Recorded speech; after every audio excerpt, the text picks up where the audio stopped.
Ever in a million years was he ever a person of interest or suspect or came to mind as the person who took your mom's life?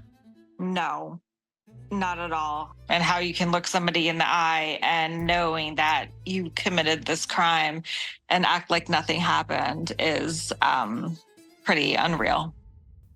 On May 2nd, 2001, Montgomery County Police responded to a Chevy Chase residence for a welfare check on 50-year-old Leslie Preer after she failed to show up for work that morning. Tragically, their worst fears were confirmed as police discovered Leslie murdered inside her home. The bloody crime scene provided evidence, but the lack of leads hindered progress in identifying any suspects. For years, Leslie's husband and daughter yearned for justice, while the case remained cold amidst the hustle and bustle of a busy police department. Then, 23 years later, a breakthrough led to the case's resolution. However, for Leslie's daughter, closure brought not relief, but a chilling revelation, one that shattered her world forever. Up until that fateful May day, the small community of Chevy Chase, Maryland, could never have imagined such a tragedy happening in broad daylight to one of their own. Neither could Carl Preer, who lived with his 50-year-old wife, Leslie, and her 18-year-old daughter, Loraine, at 4824 Drummond Avenue in Chevy Chase, Maryland. However, his life and thoughts were about to be changed forever. That Wednesday morning, Leslie didn't show up for work at Specialties Incorporated, an advertising production company in D.C. By 10 a.m., her colleagues grew concerned. Her employer, Brett Rady, couldn't reach her by phone, so he began contacting her family members. However, neither Loraine nor Carl Preer were at home at that time. At around 11:30 a.m., Brett and Carl both arrived at the Preer residence to check on Leslie. What they found was a scene straight out of a nightmare. There was blood splatter and smeared blood on the walls near the front door, dried blood on the floor in the corner, a puddle of water near the door, a knocked-over corner table, and a blood-stained rug moved from the foyer into the living room. Concerned, Carl called out his wife's name several times and searched the house, but couldn't find Leslie. Realizing the gravity of the situation, Brett called 911 and the police arrived within minutes. Carl hadn't yet realized what had happened to his wife, but authorities had a grim suspicion. When they conducted a thorough search of the residence, they discovered Leslie Preer's lifeless body in the upstairs master bathroom shower stall. The sight was gruesome. Leslie lay face down, her legs and feet protruding from the shower stall. She'd sustained multiple head lacerations, some of which bore V-shaped marks, likely caused by the sharp edges of the molding near the foyer and front door. Her body was then taken from the residence and sent to the Maryland office of the chief medical examiner for autopsy. The forensic experts meticulously combed through the crime scene at the residence. It was evident that the perpetrator had tried to remove traces of blood and had physically transported the body from the foyer upstairs to the shower stall, where they attempted to wash away evidence by running water over the body and preventing further bleeding. With all the evidence gathered from the home, investigators eagerly awaited the post-mortem results for further insights. The findings from the autopsy indicated that Leslie Preer had struggled with the perpetrator before her death, succumbing to blunt force trauma and strangulation. The autopsy has been completed. The cause of death, as we know, a contributing factor to that is blunt force trauma. While authorities disclosed some of these details, they remained tight-lipped about one small yet crucial detail. During the autopsy, Leslie's fingernails were scraped, revealing unknown male DNA. This DNA suggested physical contact, possibly during a struggle, consistent with wounds on her arms. The same DNA was found in blood droplets from the dining room, kitchen, and back door. Despite submitting this DNA profile to CODES on September 19, 2001, no matches were found. Investigators believed this DNA belonged to Leslie's killer, but they had no leads on who that might be. Neighborhood canvases yielded no new information, and the crime didn't appear connected to any previous incidents in the area. That we've experienced and that we've talked about over the last couple of months. Obviously, Commander Reynolds and the chief, myself, are concerned, and we want to be able to try to allay the fears of the community. The police urged the community residents to stay vigilant and report any suspicious activity that could aid in making an arrest. One neighbor, Meg Bloom, recalled that around 7:25 a.m., as she was putting her child in the car, she witnessed Carl Preer leaving the house and loudly saying goodbye towards the front door, presumably to Leslie. Another neighbor, Mary Lewis, who'd been outside babysitting children close to the Preer residence all morning, did not observe or hear anything unusual. Unfortunately, nothing came to fruition. Detectives extensively interviewed family members, friends, and co-workers of Leslie Preer to identify any males who might have had a motive to harm her. Those identified were interviewed and asked for DNA samples to compare against the unknown profile found at the crime scene. All samples were analyzed and ruled out, eliminating them as suspects. Detectives also investigated individuals with records of violent crimes, burglaries, and home invasions in the area, but found none of them to be viable suspects. For a while, police even suspected Carl Preer might have had something to do with his wife's murder, but that was all it was, just speculation. Detectives lacked any evidence to tie him to the crime. Eventually, the case went cold, leaving the family to cope with their shattered hearts over the passing years. Carl Preer passed away from septic shock in 2017, never knowing who killed his wife. Loraine, always believing in her father's innocence, later reflected that he truly died of a broken heart. After losing both her parents, Loraine yearned for closure. She kept calling Montgomery County detectives asking for answers. She never lost hope that one day her mother's killer would be brought to justice. The case was reopened in 2022, with the Montgomery County Police offering a $10,000 reward for information leading to an arrest, but no one came forward. Exhausting all other leads, the cold case section turned to forensic genetic genealogy DNA analysis as a last resort. On September 23, 2022, they submitted DNA from the crime scene to the Texas lab Othram, which developed a comprehensive DNA profile of the suspect using advanced technology. This profile was then sent to Family Tree DNA, a genealogy company that allows law enforcement to use their databases in violent crime investigations. Finally, on June 18, 2024, the now 46-year-old Loraine received a call from cold case detectives who'd been tirelessly working on her mother's case. They'd finally identified her mother's killer, Eugene Theodore Glidor. It was not relief, but shock that Loraine felt upon hearing the news. All she could manage to say was, "No." Eugene Glidor was a name Loraine had known well. He'd been her high school boyfriend when they were both students at Bethesda Chevy Chase High School. Back then, Eugene was known for being kind, sensitive, and well-liked by everyone. He had aspirations of becoming a computer engineer.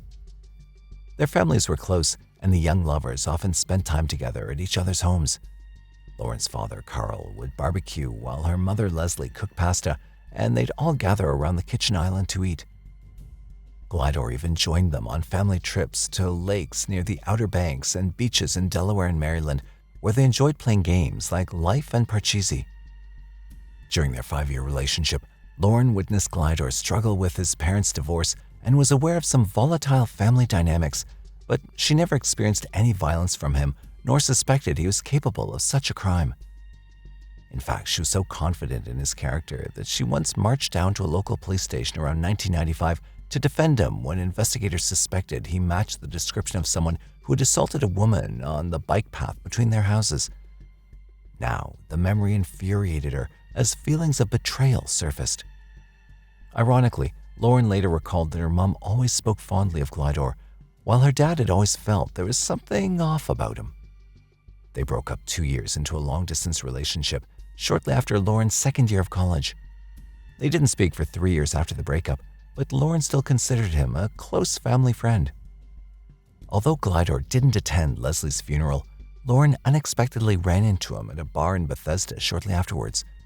When she informed him of her mom's passing, he looked at her and quietly replied, "I'm so sorry." I've spoken to him. He didn't seem weird, and how you can look somebody in the eye and knowing that you committed this crime and act like nothing happened is pretty unreal. Over the years, she encountered him a few times at gatherings with mutual friends, but nothing seemed out of the ordinary. Then, 3 years ago, Glidor's brother texted Loraine expressing concern that Glidor might harm him. Unsure of how to respond, Loraine chose not to reply. However, the thought that he could be capable of murder never crossed her mind. Those who knew Glidor well are equally stunned. One of his co-workers, Jordan Wires, replied, "I couldn't imagine him hurting a fly." Those around him knew him as warm and outgoing, a stark contrast to the actions he now stands accused of. Throughout his life, there were subtle signs of trouble brewing. In 2021, his ex-wife sought a protective order, describing his behavior as unpredictable and frightening. She accused him of throwing objects, punching walls, and yelling in her face. A colleague, Michael Kyle, noted that Eugene had a temper and could become defensive when challenged. Kyle recalled a time when he confronted Glidor about comments made during a work call that he found troubling. Glidor had battled with alcohol and drug issues in the past, and he'd faced several criminal complaints, including charges of weapons possession, driving under the influence, and causing disturbances. He was also a suspect in theft and burglary incidents at one point. Unfortunately, Glidor had never been arrested for crimes that would have required his DNA to be collected and entered into the CODES database. Montgomery County Police discovered Eugene Glidor's connection to the case through a neighbor's tip back in 2001, who suggested he might be a suspect due to his previous association with Loraine. The tipster also noted frequent police visits to the Glidor residence due to various complaints. Glidor and his mother moved out of the neighborhood in August or September of 2001. Unfortunately, Glidor was not interviewed or tested at the time. Now, after 2 decades, they had identified their suspect, but they proceeded cautiously, maintaining surveillance to ensure accuracy and avoid errors. On June 9, 2024, detectives at Dulles International Airport collected an empty water bottle discarded by Glidor. The arrest came thanks to that DNA and an empty water bottle police say the suspect threw away at a local airport. This crucial piece of evidence was then tested against crime scene evidence and positively matched. 9 days later, on June 18, 2024, Eugene Glidor, now 44 years old, was apprehended by the U.S. Marshals Task Force in Washington, D.C., and formally charged with first-degree murder. He waived his right to a bond hearing and will remain incarcerated without bond pending further legal proceedings. However, the motive behind Leslie Preer's killing remains unclear, especially since, at the time, both Loraine and Eugene had moved on with new relationships. Hopefully, Leslie Preer's family has finally found the closure they've been seeking for all these years. Cases like these serve as a reminder that we may never truly know the people around us, as monsters can hide in plain sight. After 23 years, authorities say they solved a cold case involving a newborn baby dumped in a ditch in Johnson County. On November 18, 2001, a newborn baby girl was abandoned in a ditch in Texas and left to die. Wrapped in a jacket, with her umbilical cord still attached, she was found by a local resident. It took 23 years for this innocent child to get justice and to identify the person behind this horrendous crime. How could anyone in their right mind do such a thing to a helpless baby? The person who discovered the baby was a man named Johnny Riddle, a local resident collecting cans along the side of the road between Alvarado and Burleson, south of Fort Worth, Texas. This individual immediately contacted authorities upon finding the infant, setting off a comprehensive investigation. The Johnson County Sheriff's Office was dispatched to the scene on November 18, 2001. Officer Steve Shaw was leading the team back then. The police collected evidence such as a smashed key fob, a spit cup, and a Coke bottle from Riddle, hoping to obtain DNA evidence. The infant was found with her umbilical cord still attached, indicating she was abandoned shortly after birth. The initial assessment revealed that the newborn was a female, born alive, likely outside a medical facility, and had only recently died. The tragic situation showed she'd bled to death, leading investigators to believe that there was foul play behind it. Due to the absence of immediate leads, investigators in the community temporarily named the infant Angel Baby Doe. She was laid to rest in Rose Hill Cemetery with the collective hope that justice would eventually prevail for the innocent life lost so tragically. Investigators faced significant challenges due to the limited evidence available at the scene. The baby's body, the jacket, and the umbilical cord were carefully collected for forensic examination. Despite these efforts, there were no immediate clues to identify the infant or her parents. The initial forensic analysis confirmed that Angel Baby Doe had bled to death, a conclusion that intensified the urgency of the investigation. The investigators interviewed numerous residents in the area, hoping to find anyone who had seen or heard something unusual around the time the baby was abandoned. These interviews, however, didn't yield any substantial leads. In parallel, investigators also collected DNA samples from the infant and compared them with samples taken from people in the local community. They hoped to find a match that could lead them to the baby's parents. Unfortunately, none of the DNA samples matched. Now, despite the lack of immediate success, the investigative team remained diligent. They continued to follow up on every potential lead, no matter how small. The investigation included revisiting the scene, re-interviewing witnesses, and expanding the search area. They also reached out to medical facilities to check for records of recent births that could match the timeline and details of Angel Baby Doe's birth. However, these efforts didn't yield any significant breakthroughs. As months turned into years, the trail grew cold. Detective Shaw retired in 2017, but continued his quest for justice in the case. And finally, 2 decades after the infant was found, in June 2021, the Johnson County Sheriff's Office took a crucial step in solving the case of Angel Baby Doe by submitting forensic evidence to Othram, a specialized DNA lab in Woodlands, Texas. Othram's scientists used forensic-grade genome sequencing to develop a detailed DNA profile of the infant. This detailed profile allowed their forensic genetic genealogy team to conduct in-depth genetic research, leading to new investigative leads for law enforcement. It did take us a little bit of time to build a good profile, considering that the source material was, again, a couple of decades old and not in great condition. This baby's not going to be in a government database, and there's no leads as to who this baby might be. So it's not uncommon for these agencies to reach out to us for assistance on trying to develop any leads that they could get. In this case, who this baby was, what family did the baby come from. With these new leads, investigators launched a follow-up investigation that pointed them towards potential relatives of the infant. This critical breakthrough led to the identification of the infant's mother as 48-year-old Shelby Stotts. Stotts was subsequently indicted on multiple charges related to the death of Angel Baby Doe. The Texas office of the Attorney General's Missing Persons and Cold Case Unit secured an indictment for second-degree manslaughter against Stotts. According to the charges, in November 2001, Stotts recklessly caused her newborn daughter's death by abandoning her 1-day-old baby on the side of the road.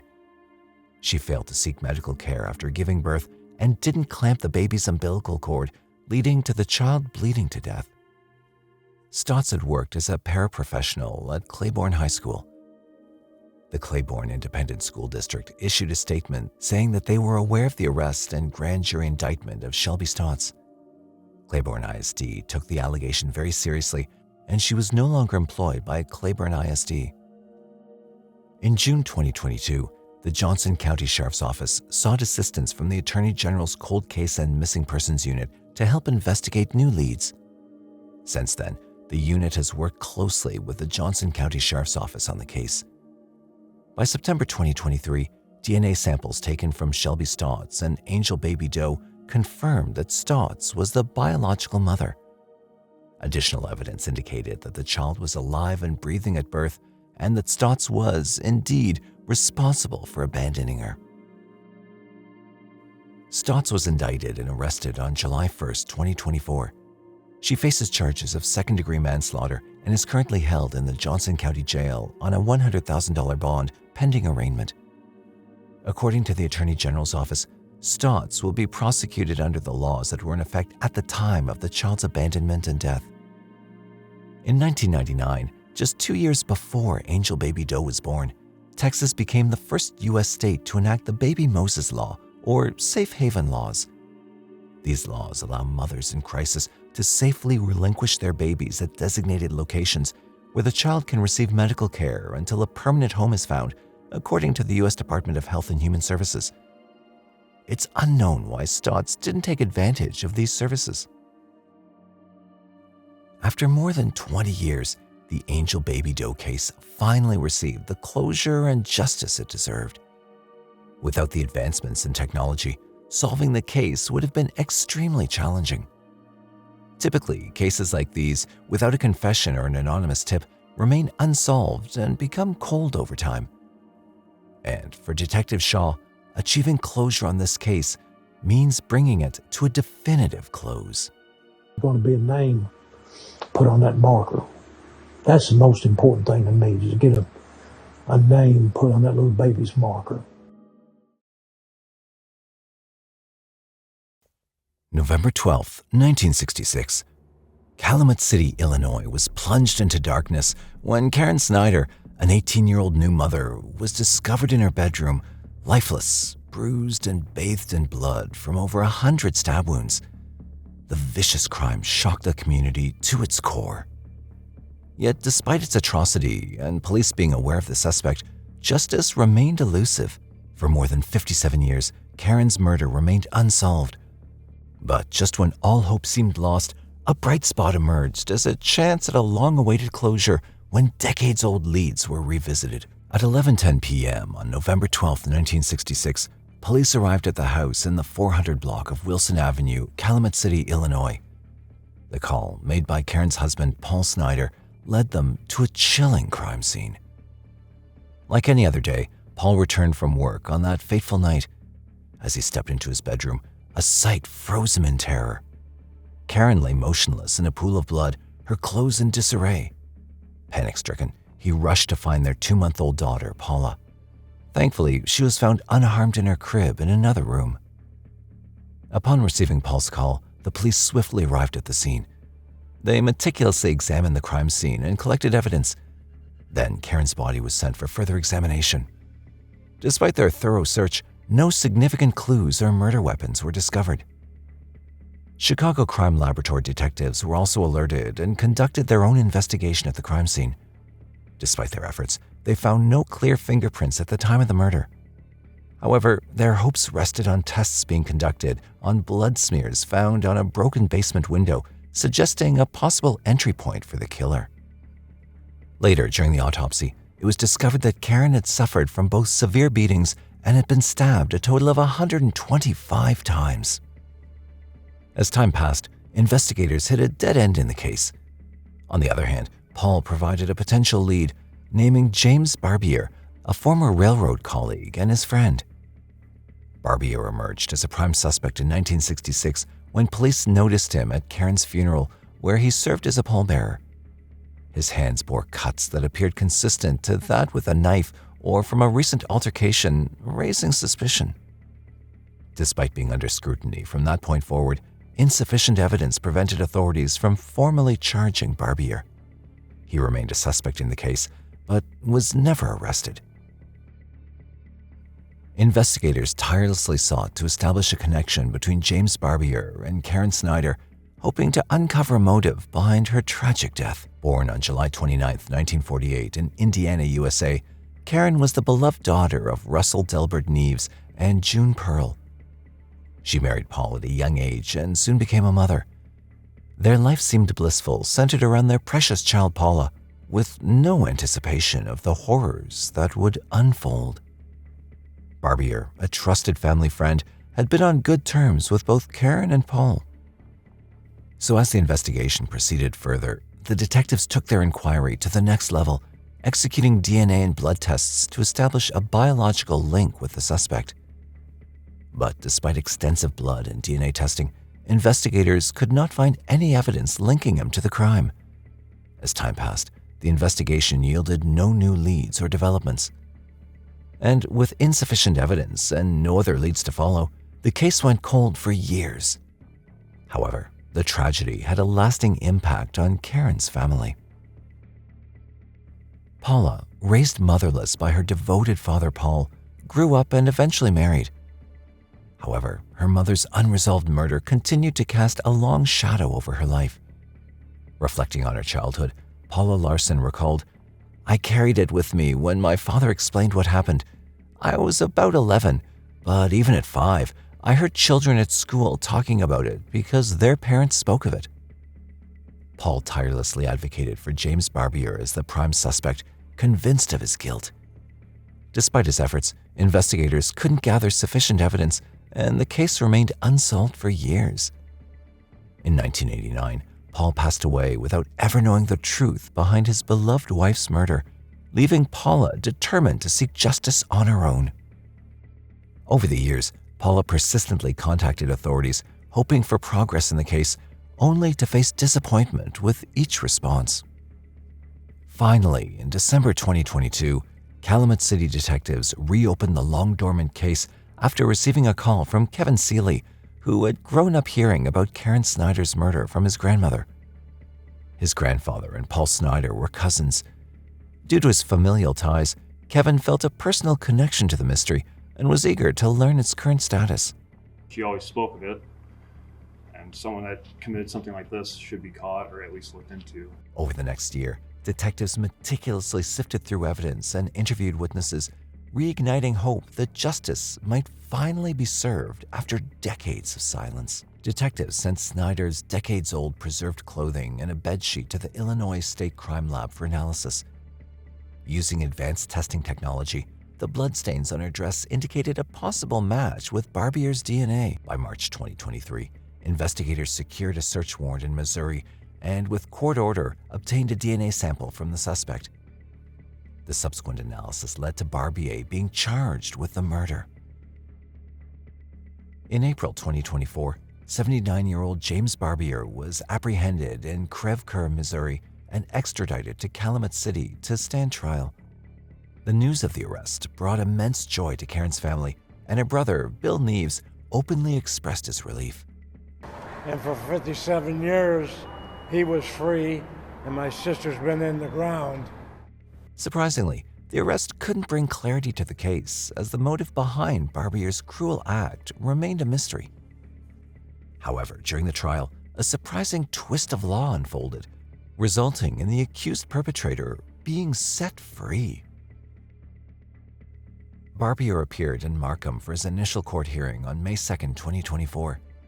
According to the state attorney's office, on the night of the murder, Barbier returned home where his wife noticed cuts and bloodstains on him. Prosecutors highlighted his nervous demeanor on that occasion as he promptly removed and washed his clothes. Despite compelling evidence, the Pretrial Fairness Act forced prosecutors to consider Barbier's age and health conditions. Defense attorneys argued that Barbier's diabetes and recent stroke warranted leniency. Consequently, a judge released Barbier with strict conditions, allowing him to return to Missouri pending trial. Under these conditions, Barbier must surrender his passport, attend all court proceedings, and restrict his travel within Missouri and court appearances only. Karen's family felt a mix of disappointment and hope as Barbier was finally arrested after years, but released to await trial from home.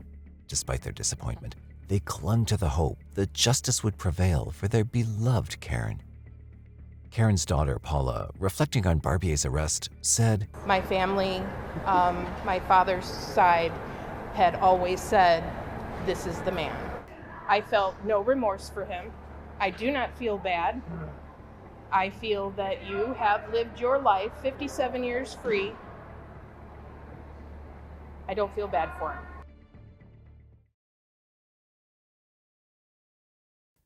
On January the 18th, 2022, 32-year-old Brandon O'Quinn Rasberry was found dead in his mobile home at the Lazy J RV Park in Nixon, Texas, with a single shot to his head. After an autopsy, police determined that he'd been killed 2 days earlier, on the 16th of January, and they quickly ruled the case as a homicide. With no murder weapon found, a lack of suspects, and no clear motive, the investigations led nowhere. Until a surprising and heartbreaking confession came through in April 2024, 2 years after the murder. On the 18th of January 2022, Brandon's employer at Holmes Food grew concerned as he hadn't showed up at work for 2 days. Normally, he was a dedicated and hardworking staff member, so he called the RV park owner and asked him to check on Brandon. When the man went to check Brandon's trailer, he knocked but didn't receive a response.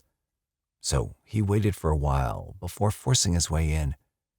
There, he found a 32-year-old man dead on his couch, which doubled as a bed. He quickly called police, who promptly arrived at the scene and reported that the cause of death was a single shot to the head. After Brandon's body was found, an autopsy was performed, which confirmed that he'd been shot in the head, and this was ruled as the cause of death.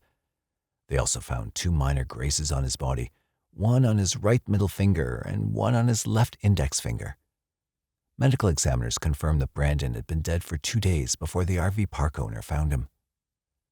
The Gonzales County Sheriff's Office, or GCSO, quickly began a homicide investigation, along with the Texas Department of Public Safety Ranger Division.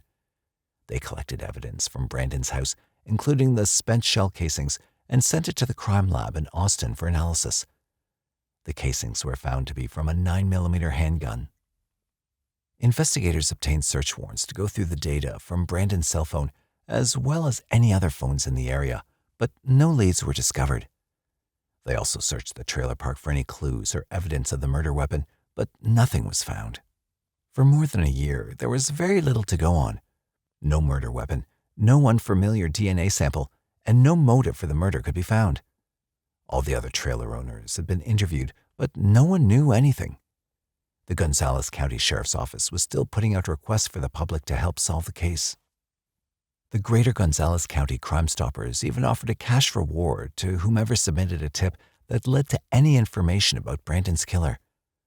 Their hope was that any small clue would be able to give some fresh insights into what happened that day. Still, nothing happened, and eventually the trail went cold. That is, until April 2024, more than 2 years after Brandon's death, when a confession was finally made, but not one that the police would have expected. Brandon was born on August 31st, 1989 in Brenham, Texas. His parents, Kenneth Lee Rasberry and Charlene Hadley Munn, raised and educated him in Brenham before they separated. Over the years, he gained 5 siblings: Jonathan, Kembra, Karis, Camden, and Cohen. In 2022, he moved to Nixon from Brenham, where he'd been living with his mother and his 2 children, Tyler and Bradley Rasberry. This move was based on the recommendation of a coworker, and on January 12, 2022, Brandon moved into the Lazy J RV Park. He'd recently rented an RV and was looking to be commuting from there to work at Holmes Food, a poultry processing plant in Nixon. Little did he know, that was the beginning of the end. On April 12, 2024, police received a call from a Nixon-Smiley Consolidated Independent School District in Texas. A 10-year-old boy had beaten a fellow student and threatened to kill him over a small disagreement. Officials rushed to the scene and asked to see the child so a threat assessment could be made. School teachers told police that the boy had been called into the principal's office after threatening the other child on the school bus. A child forensic interviewer was called, and in the middle of the questioning, out of nowhere, the boy admitted to shooting Brandon in 2022 while he was asleep in his RV. What could have made this boy kill Brandon Rasberry? Authorities reported that the child said he was visiting his grandfather, who lived in the same RV park as Rasberry, on January 16, 2022. The next few minutes were filled with a detailed explanation of how the boy had seen Brandon walking around the RV park in the afternoon of January 16, 2022. He'd never met him, nor did he have any reason to be angry at him. He also had access to his grandfather's dirt and army green-colored pistol, which he'd found in the glove box of the truck. Later that night, he stuck into Brandon's rig and found him asleep. Fascinated, he walked over to him, pulled the trigger, and shot him in the head. Then he fired the gun one more time into the couch before leaving. Afterwards, he put the gun back into the glove box and kept quiet like nothing happened.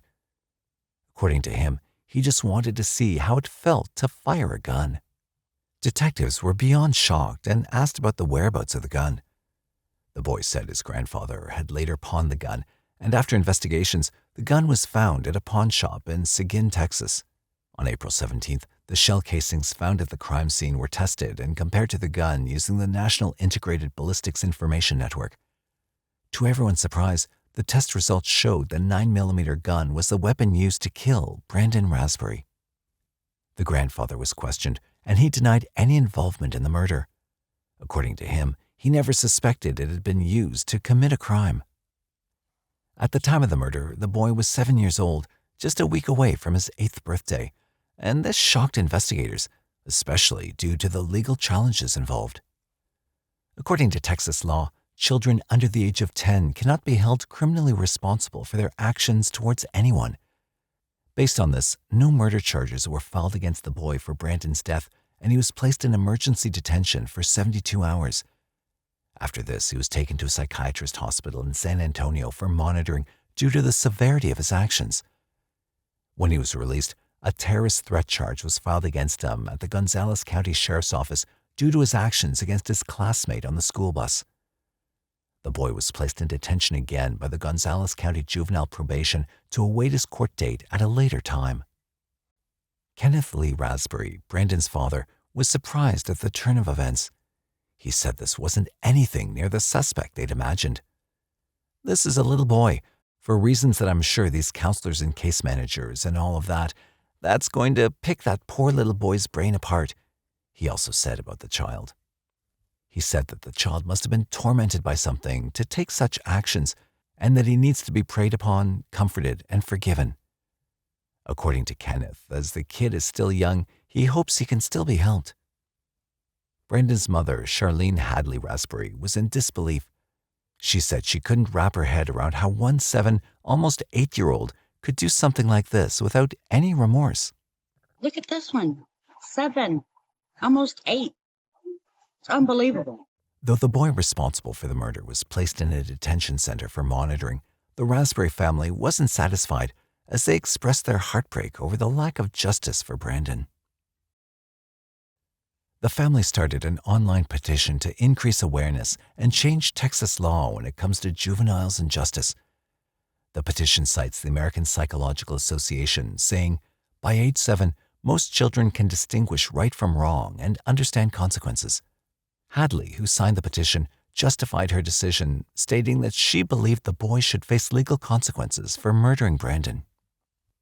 Brandon's brother Jonathan also expressed displeasure at the fact that the murder weapon was kept so negligently that a child could have access to it for so long without repercussions. Brandon's brother expressed his opinion that the grandfather was partly to blame for the incident. He believed that if the grandfather had properly taken care of the gun, the boy wouldn't have been able to access it and act on his impulses. By getting this petition signed and taken care of in this manner, we could prevent this from ever happening again to somebody, Jonathan Fodgtick said. Getting this petition signed and taken care of, we could prevent this from ever happening again to somebody. It's beyond sad that a preteen caused the end to a bubbly young man with his whole life ahead of him. While it's understandable that the child's identity has been protected, you can't help but wonder if that's the best course of action. Regardless of what happened, Rasberry's parents want him to be remembered for his generosity and caring nature. On May 22, 2019, 59-year-old Rhonda Darline Richardson was discovered by a passerby in a wooded area near her home in San Jacinto County, Shepherd, Texas. She'd gone looking for her dogs in the woods 2 days before the incident took place. Investigators rushed to the scene and saw that Rhonda had been assaulted and heavily attacked, which caused her death. They also found stories and motives pointing to a suspect, but there wasn't enough evidence to fully charge him. It took 5 years and a fresh perspective from a new cold case unit to dig into the case and reveal the evidence that had been hiding in plain sight all along.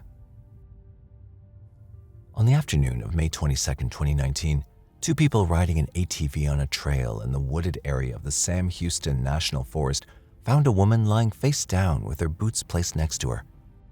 Down this trail at Sam Houston National Forest in San Jacinto County, where investigators say a neighbor found the body of 59-year-old Rhonda Richardson.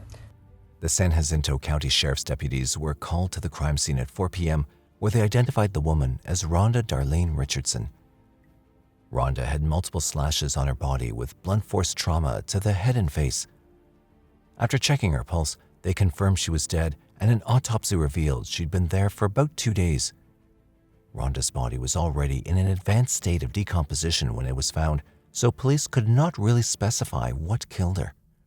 The only thing certain was that she was assaulted and cut with a scalpel that was found beside her before her death.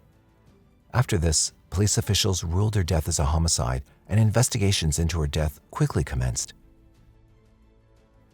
Rhonda Darline Richardson was born on September 1, 1959, to Wanda Hall and Elmer Richardson. She spent her early years in Texas along with her younger brother, Dwayne Richardson. Later in life, she had 3 children, Chris Cheney, Trey Israel, and Amanda Ramkasoon. Rhonda worked as a corrections officer for the Texas Department of Criminal Justice, or TDCJ, in Shepherd, Texas.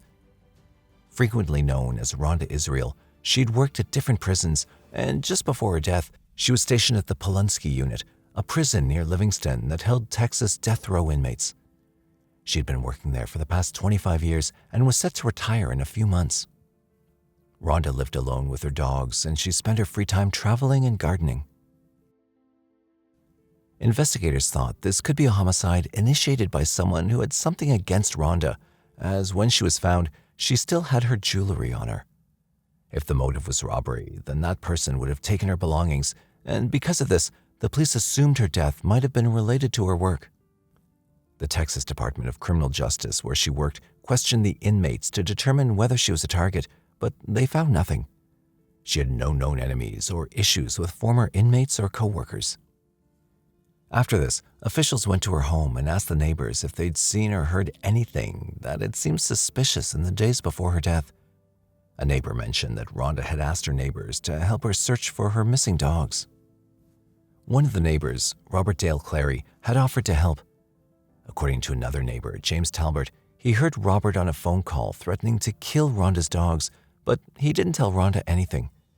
He only saw her get on Robert's ATV around 12:30 p.m. on May 20th, 2019 to search for her dogs. He also confirmed that Robert was the last person Rhonda was seen alive with. After this, officials obtained a search warrant for Robert's house, where they found the ATV and a blood-stained rug. These items were taken to a crime lab in Montgomery County for analysis, but there was nothing to link them to Rhonda. Then they ran a background check on Robert Dale Clary and found he'd been arrested multiple times in the past, between the years of June 1990 and June 2003. He'd served criminal time at the TDCJ and had 5 cases of driving under the influence of alcohol. Record that stretches back to 1993. DPS records confirm he served time on 3 convictions for DWI. Clary also served time for assaulting a family member. In 2007, he was charged with indecency with a child. He also had several assault charges in Harris County in 1998 and 2004, as well as a charge of indecency towards a girl in 2007. Police later found out that Robert was one of the people who first found her body, but he didn't alert officials immediately. Instead, he told his nephew and other family members that he'd be considered a suspect if he reported it, since he lived close by and knew her personally.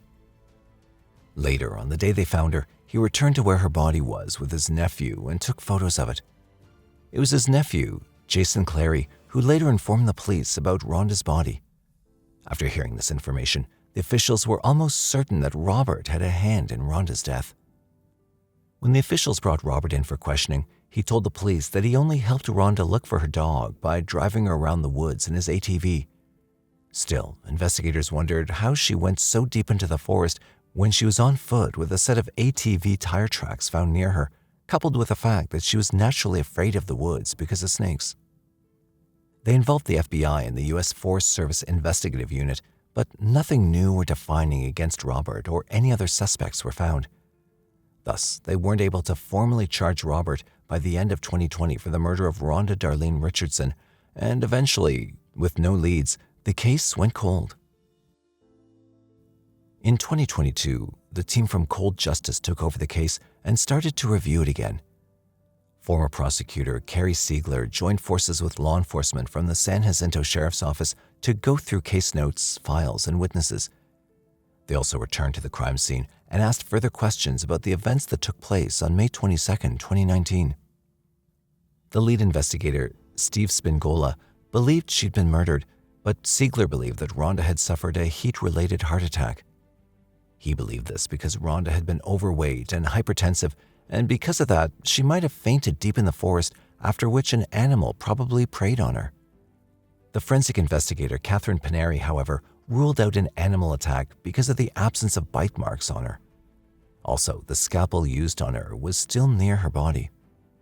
A forensic psychiatrist who reviewed Rhonda's case suggested that her killer had pent-up anger and most likely had a history of assaulting his victims. He also said that the person most likely knew Rhonda, and all these observations pointed to Robert once again. After months of searching, they found a digital lead that would finally point them to the killer, and it was the one they expected. The Cold Justice team reviewed the data from Rhonda's phone at around the time of her death and linked it to the initial suspect, Robert Dale Clary. They got a warrant for his phone data and saw further evidence that put him at the crime scene where Rhonda's body was discovered. His cell phone records showed that he was out on the trail that night, very close to the last point where Rhonda's phone went off. New information came up, new cell phone technology. That technology allowed investigators to place Clary on the trail the day before he allegedly discovered Richardson's body.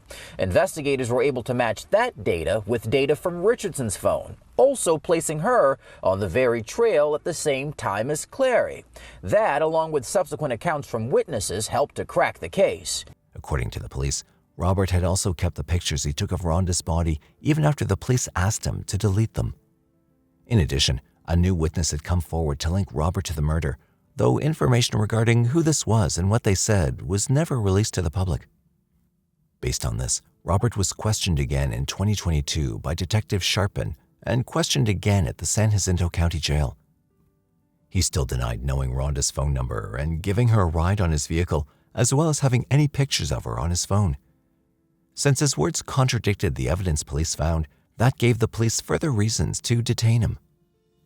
Finally, on October 31st, 2022, the now 65-year-old Robert Dale Clary was arrested at his home in Shepherd, Texas, for the murder of Rhonda Darline Richardson. Robert Clary is now charged with murder, accused in the 2019 death of Rhonda Richardson, who worked as a prison guard. His trial was set to begin on April 29, 2024, where he could face up to 99 years imprisonment. This was when Robert started to talk, and he confessed to murdering Rhonda that day. In exchange for his plea agreement, he was officially sentenced to 30 years imprisonment in 2024. San Jacinto County District Attorney Todd Dillon expressed his happiness at the fact that justice was being served, even though it took years. Rhonda was looking forward to being there for her family in retirement. Robert took that future away from her, so it's only fitting that he surrenders his. He further stated that Robert wouldn't be eligible for parole for at least 15 years, and even then, the severity of his crime would be reconsidered. He also thanked the witness who had come forward to seal the deal for the arrest of Robert. After the arrest, Robert's nephew told police how their family was scared of him. He also talked about how he used to make indecent comments towards Rhonda, but she didn't return the feelings. This might have contributed to why Robert attacked her that day in the forest and eventually killed her. Rhonda's daughter, Amanda Ramkisoon, remembers her as a great mother and grandmother who only wanted to spend time with her family and pets. However, Robert Dale Clary took that away from her just because of his lack of control. One can only hope that he'll spend the rest of his life in prison for his crimes against Rhonda and everyone else he's assaulted. In 1989, Rose Hnath, a 78-year-old widow, had missed her usual church service. Concerned by her absence, her family visited her home only to discover a scene of horror. Rose had been mercilessly murdered in her own house. Particularly brutal. The cause of death was multiple stab wounds, blunt force trauma. The crime was a shocking act of violence and burglary that left her community in shock. Despite initial efforts and a few pieces of evidence, justice for Rose remained elusive, and with each passing year, the case had grown colder and colder. It wasn't until 2024, 35 years later, that new light would be shed on this dark chapter. But how did the investigators finally crack the case after more than 3 decades? On January 21, 1989, When Rose Hnath didn't show up to the St. John the Baptist Church in Northampton, her family grew worried. Her nephew went to check on her, but his worst fears came true when he arrived at her home on the 2600 block of 2nd Street in the Coplay section of North Whitehall Township, Pennsylvania, that night and discovered her body. The scene was one of chaos as her home had been ransacked, and it was clear she'd fought for her life. Rose's death was ruled a homicide, with 28 stab wounds and blunt force trauma evident on her body. Investigators were immediately on the scene, carefully documenting every detail. They found a knife and a pellet gun, which were collected as evidence. Early on, it was clear that Rose had defensive wounds, indicating she put up a fierce fight against her attacker. The initial approach focused on searching the neighborhood, interviewing potential witnesses, and following up on any leads that came in. However, the investigation had faced numerous challenges, and despite the intense effort, there were no immediate suspects. The trail of evidence led to more questions than answers. How could an elderly woman be mercilessly murdered in her own home, leaving no trace of the killer? To understand the case, investigators also looked into the victim's background. Rose Hnath was well known in her community. She'd retired from the D&D shirt factory and lived a quiet life in the North Whitehall Township after her husband Michael passed away. Although they didn't have children, she cherished her extended family. However, her peaceful routine was disrupted when in 1988, shortly after Christmas, her home was robbed while she was away, leaving her in a state of shock and disbelief. Among the stolen items was a firearm and some jewelry, and this left her feeling vulnerable and paranoid. Little did she know that this burglary would happen again and foreshadow an even more devastating event, her murder shortly thereafter. Despite these challenges, Rose remained constant in her habits.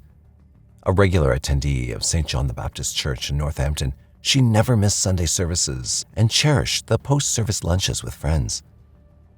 As the investigation unfolded, Rose's family arranged her burial. Despite their grief, some family members couldn't bring themselves to attend. Those who did were confronted with a heartbreaking sight. Rose's open casket revealed a facial expression frozen in terror, a haunting reminder of the violence she endured. Rose Hnath was laid to rest next to her husband at St. John's Cemetery in Northampton, finally reunited in peace. Then, for years, the murder of Rose Hnath remained a cold case. The evidence collected was preserved carefully, but without advances in technology, there was little progress. The family held on to hope, though, believing that one day justice would be served. The town of North Whitehall Township carried on, but the memory of the unsolved murder lingered like a dark cloud. In 2018, after 29 years, hope was renewed as advances in DNA technology and forensic genealogy provided new investigative avenues. Investigators re-examined the preserved evidence from 1989 using these new techniques. Finally, after years of uncertainty, a breakthrough occurred. DNA evidence pointed to a suspect. Not available in 1989 or even the 90s, and really it's just become recently available, and that specifically includes touch DNA, which was recovered from one of the murder weapons. Eventually, that touch DNA was traced back to Michael Bresch. In an astonishing twist, Michael Bresch, now 65 years old, had been living in Wind Gap, Pennsylvania, and was arrested in Coshocton County, Ohio. It was discovered that a mere 10 days after Rose's murder, Bresch was apprehended for escaping from the corrections facility and subsequently sentenced to 6 months in prison. Back in 1989, detectives had also searched the community corrections facility where Bresch was living at the time, but didn't have any evidence that would have suggested his involvement to any degree, so went unnoticed. He was charged with homicide, robbery, and other counts related to the murder of Rose Hnath. The arrest on May 16, 2024, marked a significant turning point in the case. The DNA technology was a painstaking process, but one that brought the long-awaited breakthrough. The news of Michael Bresch's arrest brought a mix of emotions: relief, sorrow, and a sense of justice. Bresch was extradited to Lehigh County, where he was held without bail. The public defender's office had not yet been assigned to represent him, and the community waited anxiously for the trial to unfold. The trial date approached, and the evidence against Bresch was compelling, with DNA linking him to the crime scene. The courtroom was filled with Rose Hnath's family members, who had waited over 3 decades for this moment. The prosecution presented a strong case detailing the brutal nature of the crime and the DNA evidence that pointed to Bresch. After Michael Bresch was apprehended in Wind Gap, Ohio on May 16th, he was extradited to Pennsylvania and held without bail at Lehigh County Jail. On May 21st, 2024, justice seemed within reach as Michael Bresch faced his first preliminary hearing. Details on whether Bresch had secured legal representation or entered a plea were not disclosed. Hnath's family received personal notification of Bresch's arrest, which provided them with some peace amidst the ongoing developments in the case. Further updates on this matter haven't yet been publicly released yet as of June 2024. As we close this chapter, we remember Rose Hnath, a kind and gentle soul whose life was tragically cut short. Her story is a reminder of the advancements in forensic science that can bring long-awaited justice.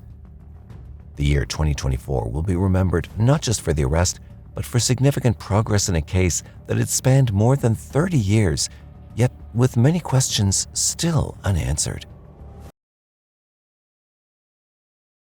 On July 15, 1990, DeKalb County, Georgia was shaken to its core when two siblings, 43-year-old Pamela Sumpter and 46-year-old John Sumpter, were savagely stabbed to death.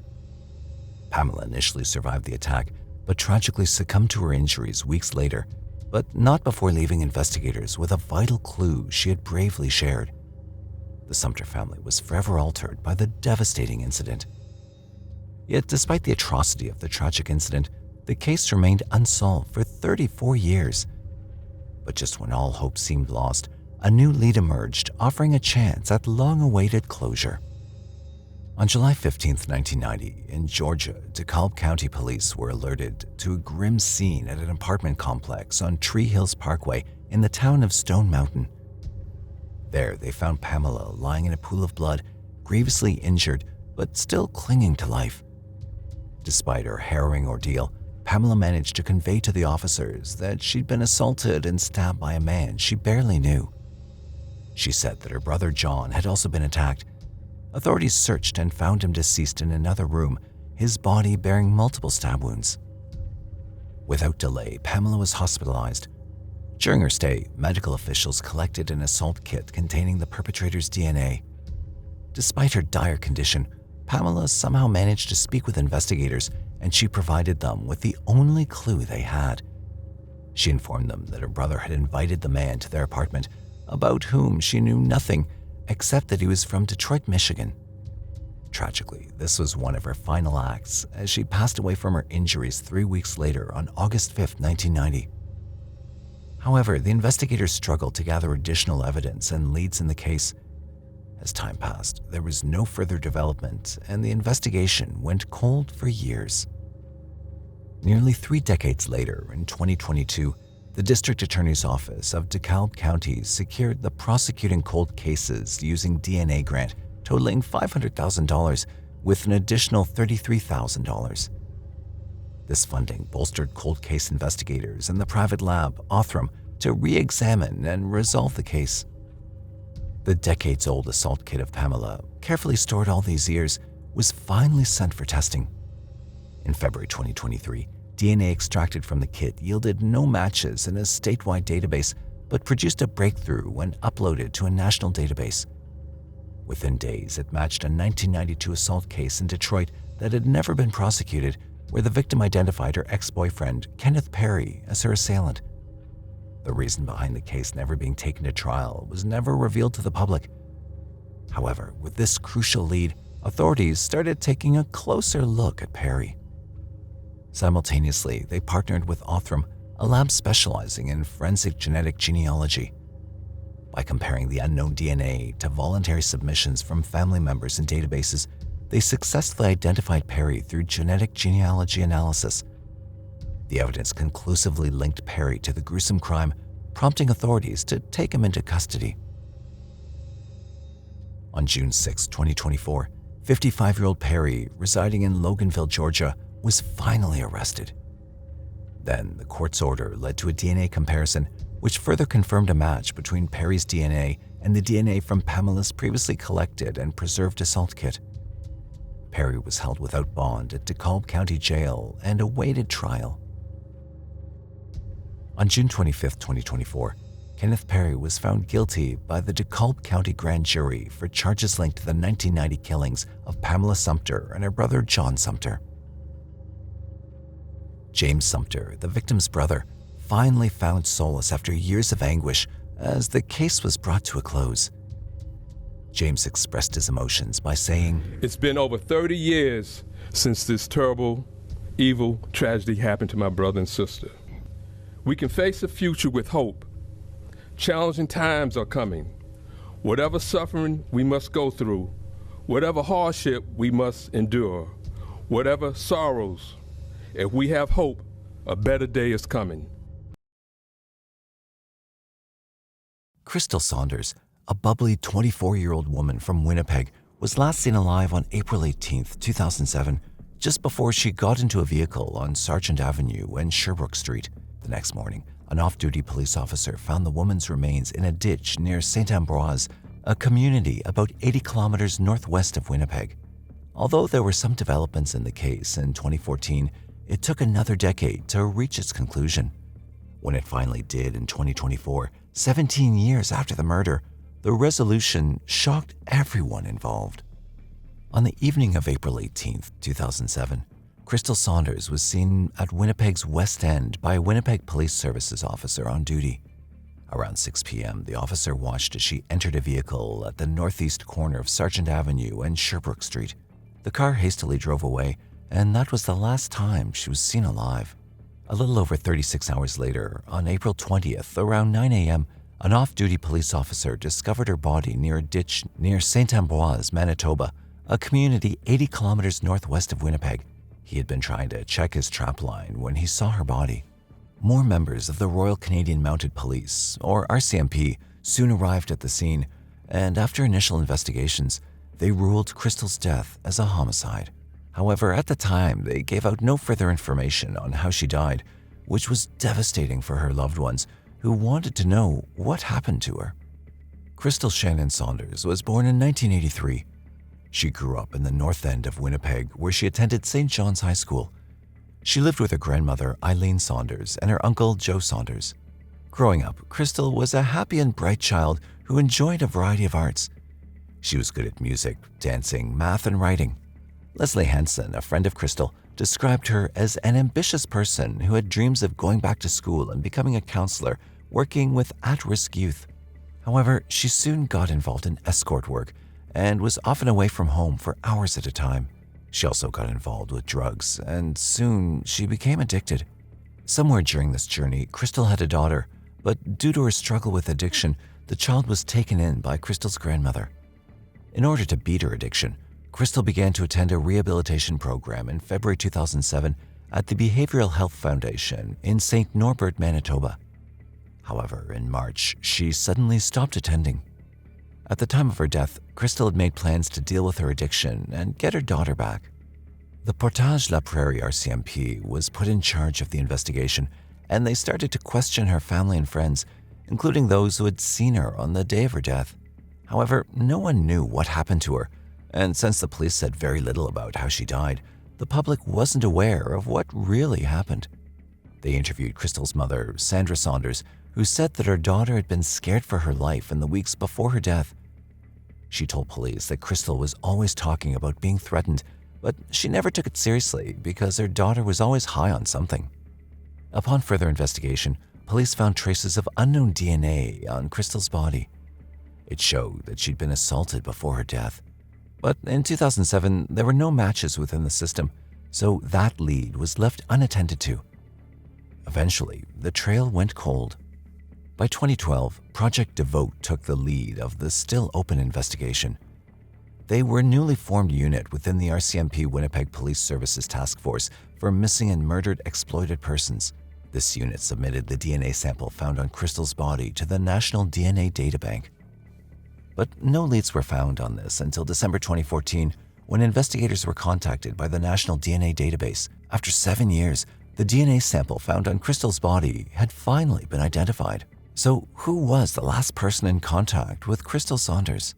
In 2014, the DNA found on Crystal's body was linked to a 42-year-old man, Kevin Charles Quo. Quo's DNA had been obtained due to his previous convictions from other crimes outside Manitoba over the years.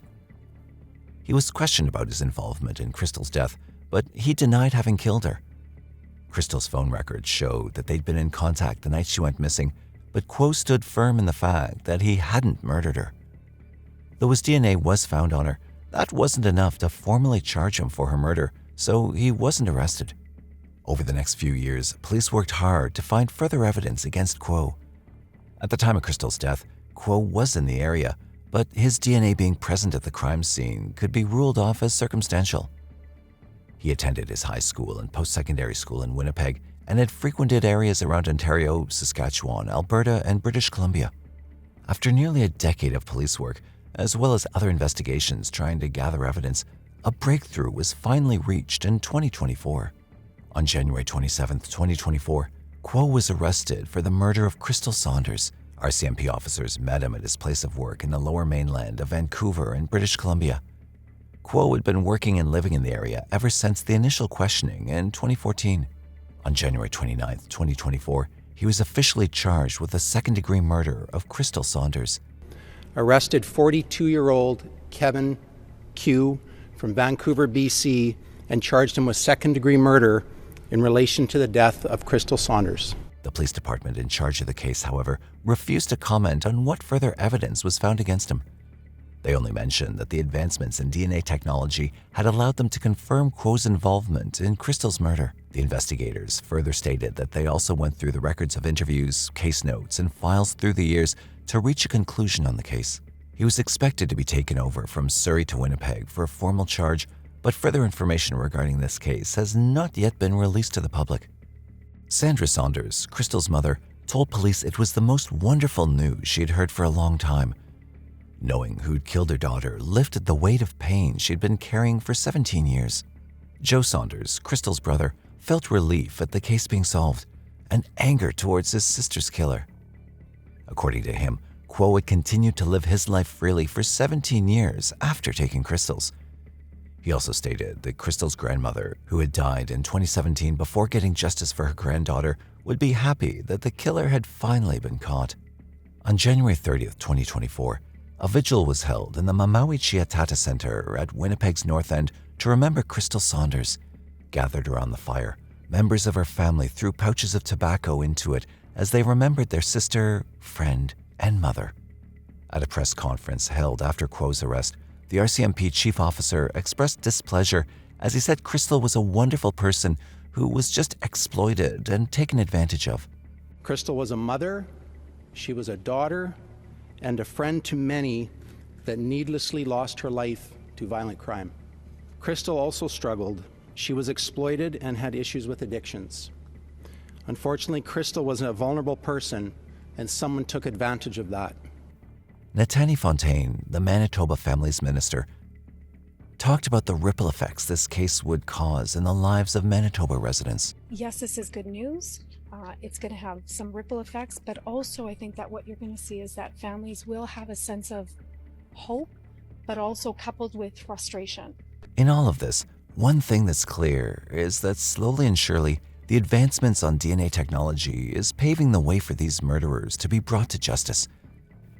There's a bright ray of hope in the families of the victims who have long been due for closure and justice. I think it's a little ray of hope, I'll say. That's how I'm taking it. It's a little ray of hope that the families can take and say, maybe one day my family situation can be solved. My loved one can be brought home. And I think that's part of the whole messaging. The Saunders family wants the public to remember Crystal Shannon Saunders as a loving, playful, and caring young woman, rather than for the challenges she faced in life. Still, the RCMP is asking for anyone with additional information on Crystal Saunders' murder or any other matters related to Kevin Quo to call the RCMP tip line at 1-888-673-3316. On April 3, 2017, a quiet day in Baltimore, Maryland turned into a scene of chaos and confusion. The police were summoned to a local neighborhood where a deadly shooting had occurred. The incident alone was alarming, but what really shook everyone was the mysterious motive behind the killings. For 7 years, the reason remained a puzzle, but when the truth came out, it revealed a shocking and disturbing explanation that no one had anticipated. The day began just like any other for 40-year-old Tony Anthony Mason Jr., but with an extra spark of excitement. He had a date planned with his girlfriend that evening. Tony had everything meticulously planned out. After finishing his work for the day, he got ready and left his house around 11 p.m. to pick up his girlfriend, whom he'd been dating for about a month. They headed out together, eager to enjoy their night. They went to a few bars, played darts, and had a few drinks, which made them feel a little dizzy. But they were having a great time, laughing and enjoying each other's company as the night unfolded. Time was slipping away, and Tony and his girlfriend decided it was time to call it a night. They headed back to Tony's car, which was parked in the driveway, and sat inside to relax for a bit before heading home. Everything seemed perfectly normal, but their evening was about to take a horrifying turn. Around 11:40 p.m., a man driving down the same driveway noticed Tony and his girlfriend sitting in the car. He suddenly hit the brakes and stared at them intently, as if trying to remember something. Shockingly, without warning, the man pulled out a gun and started shooting. He fired at Tony first, then turned the gun on his girlfriend before quickly fleeing the scene. The whole incident was utterly disturbing, as the motive that drove this man to such a sudden and violent act was far from terrible. Hearing the gunshots, neighbors quickly gathered and were horrified to find Tony and his girlfriend in a terrible state. Chaos ensued as they immediately called 911 and the authorities arrived with paramedics around midnight. Sadly, by the time they reached the scene, Tony was pronounced dead, but his girlfriend was still clinging to life. She was quickly transported to the hospital, where she underwent an intense and life-saving operation. Meanwhile, investigators remained at the scene, trying to make sense of the shocking and unprovoked attack. They meticulously examined every detail, from the bullet casings to the position of the car, trying to piece together what had happened.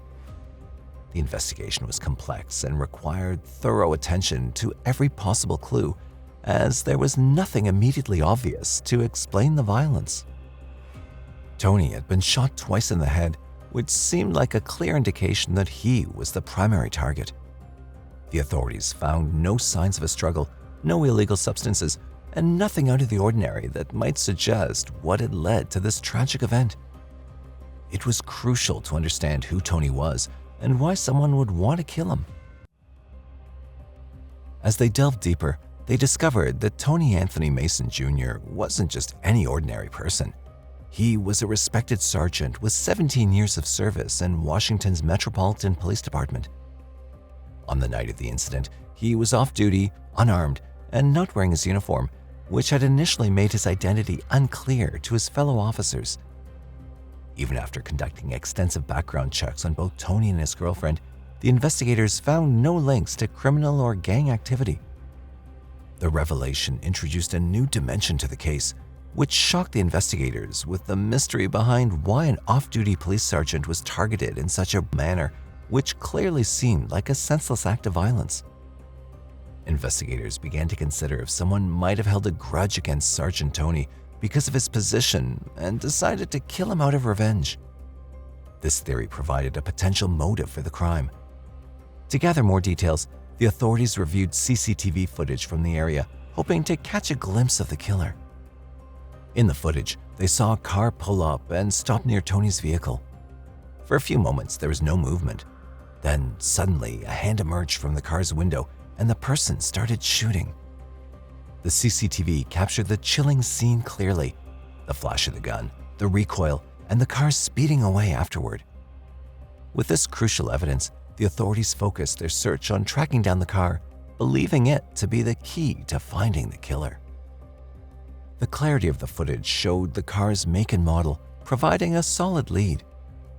Investigators began scouring databases, looking for any registered vehicles that matched the description.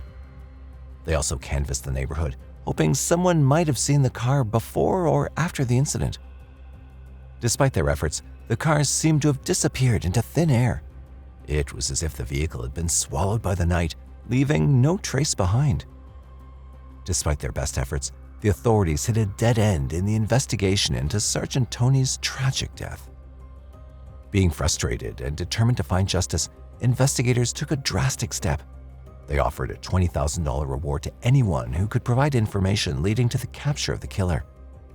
However, days turned into weeks as they waited anxiously for a breakthrough, but none came. With no leads or witnesses to guide them, the case quickly went cold, and Tony's death became an unsolved mystery. Then, 6 years later, in 2023, a breakthrough finally came. An anonymous tipster contacted the authorities with critical information about Tony's murder. This tip breathed new life into the investigation, offering a glimmer of hope that they might finally solve the case. The information provided became the focal point, reigniting efforts and urgency in the investigation. The tipster provided a startling revelation to the police involving his friend, 24-year-old Dion Thompson, who had confessed about a crime to him. According to the tipster, on April 3, 2017, after Thompson left his grandmother's house, he was en route to his own home when he abruptly stopped his car upon seeing Tony's car in the parking lot with the lights on. The couple inside were engaged in conversation. Despite observing them for some time, Thompson couldn't tell if he recognized them or not. In his paranoid state, he feared they might be there to rob him or retaliate against him for his ongoing robberies, so he acted out of panic. Thompson grabbed his gun and opened fire on the couple. His actions were driven by paranoia and a desperate attempt to protect himself. Little did he know, his impulsive act would lead to tragic consequences and set off a chain of events that would eventually unravel his crime. It was the day after the shooting when Thompson watched the news and learned the shocking truth that the man he'd killed was actually a sergeant. Fearing the consequences, he immediately decided to cover his tracks. Thompson drove to Philadelphia to dispose of the vehicle he'd used during the crime, hoping to evade any detection from the authorities and getting rid of any clues that might lead them towards him. This critical discovery gave authorities a major breakthrough in the case. They wasted no time delving into Thompson's background, conducting a thorough investigation that spanned a year. During this time, they uncovered crucial details about Thompson's activities and connections and meticulously pieced together his history. It was then that authorities uncovered Thompson's involvement in criminal activities and his leadership in a gang called the Slickest Ones, TSO. Investigators also uncovered Thompson's collaboration with accomplices known on the streets as Man and Club. Although one of them had died in a car accident after Sergeant Tony's death, no one else was charged in connection with the case. Armed with all the gathered clues and information, authorities painstakingly, over time, built a strong case against Thompson. Finally, in April 2024, after years of relentless pursuit of justice, they made their move. Thompson was apprehended and arrested, marking a significant moment in the quest for closure for Sergeant Tony's family and the community affected by his untimely death. During the trial, Dion Thompson's defense attempted to portray him as a naive teenager who didn't fully grasp the consequences of his actions. They emphasized that he was only 18 years old at the time of the shooting. However, the prosecutors argued vehemently that Thompson was fully aware of his actions and their implications. They presented compelling evidence and testimony to support their case. After weighing all the evidence and deliberating on the testimony, the jury reached a decision. Dion Thompson was convicted of first-degree murder and related offenses. He was sentenced to serve time in a federal prison, already facing unrelated charges for drugs and firearms. Metropolitan Police Department Chief Pamela Smith expressed a sense of closure, stating, "While we cannot undo the pain of loss or erase the memories of that tragic day, we find solace in knowing that justice has been served." Baltimore State's Attorney Ivan Bates highlighted the significance of the case, noting that it marked the first prosecution brought by his office's new cold case unit, ensuring that Thompson was held accountable for his devastating actions. The day was February 10th, 2009. The residents of Ridgewood, Queens, New York were going about their usual daily activities when their afternoon took a sinister turn. A 64-year-old man named Rosario Prestigiacomo was found viciously stabbed to death with his blood plastered all over his home's walls. The detectives at the scene were left with numerous unanswered questions, not realizing how long the investigation would stretch. Eventually, it took these detectives 15 long years, some advanced forensic genealogy, and a used fork to answer these questions and solve the case. Around 2:15 p.m. on a calm Tuesday afternoon, the New York Police Department received a distress call from Ridgewood, a neighborhood located in Queens, New York. The 911 call was made by a troubled neighbor who had heard some strange sounds coming from a particular house all afternoon. The neighbor believed these odd noises sounded like two people were struggling and urged the authorities to come and investigate the source of the strange sounds. It didn't take long for the police officer to arrive at the described two-story house located at 2031 Green Avenue Street in Ridgewood. The officer had repeatedly called out to the resident to let him in, but there was still no response, so he decided to go in himself by accessing the house through the first-floor window. Once the officer entered the house, he was greeted with a horrific scene. A deceased man was found lying face down in a pool of his own blood. The initial investigation showed that he'd been viciously stabbed about 16 times in the neck, torso, face, and limbs. The attack was so gruesome that the man's blood was splattered all over the walls of his home, making the residence look like a bloody butcher's shop. An alarming amount of blood was also present in the hallway, and the forensics team was immediately called to analyze the ghastly crime scene and gather evidence. Both the sketches and photographs taken by forensics captured the exact position the victim's body was found, the many blood splatters in and around the corpse, and the other potentially incriminating evidence that was uncovered or seen around the house. During their examination, forensics found that in addition to the clear stab wounds recorded by the first responders at the scene, there was also extreme damage to the victim's chest, esophagus, lungs, and abdomen, all marked with visceral puncture wounds. A detailed report from both the first responders and the forensics team was handed over to the chief medical examiner, who confirmed most of their findings. However, he uncovered something new during his extensive examinations. He'd noticed several blunt force injuries on the victim's head and torso, which appeared to have been inflicted with a shovel. This detail coincided with one of the probable weapons gathered as evidence by the forensics team. While the detectives didn't find the knife or dagger that they believed was the murder weapon, one of the potential weapons used during the attack that was retrieved at the crime scene was a bloody shovel. The presence of these blunt force traumas also indicated a struggle had taken place before the attacker stabbed him to death. A further analysis by the chief medical examiner revealed even more incriminating evidence, mainly found in the blood samples, that would give the detectives the first trace of their escaped killer. The chief medical examiner had created DNA profiles from the blood samples retrieved by the forensics team and the crime scene detectives during his examination. While examining the DNA obtained from the blood swabs, he noticed that apart from the DNA of the victim, there existed the DNA of an unknown male. After a few more tests, the medical examiner was convinced that the foreign DNA profile belonged to the killer. Additional analysis also showed that some of the blood samples with the foreign DNA were retrieved from under the victim's fingernails.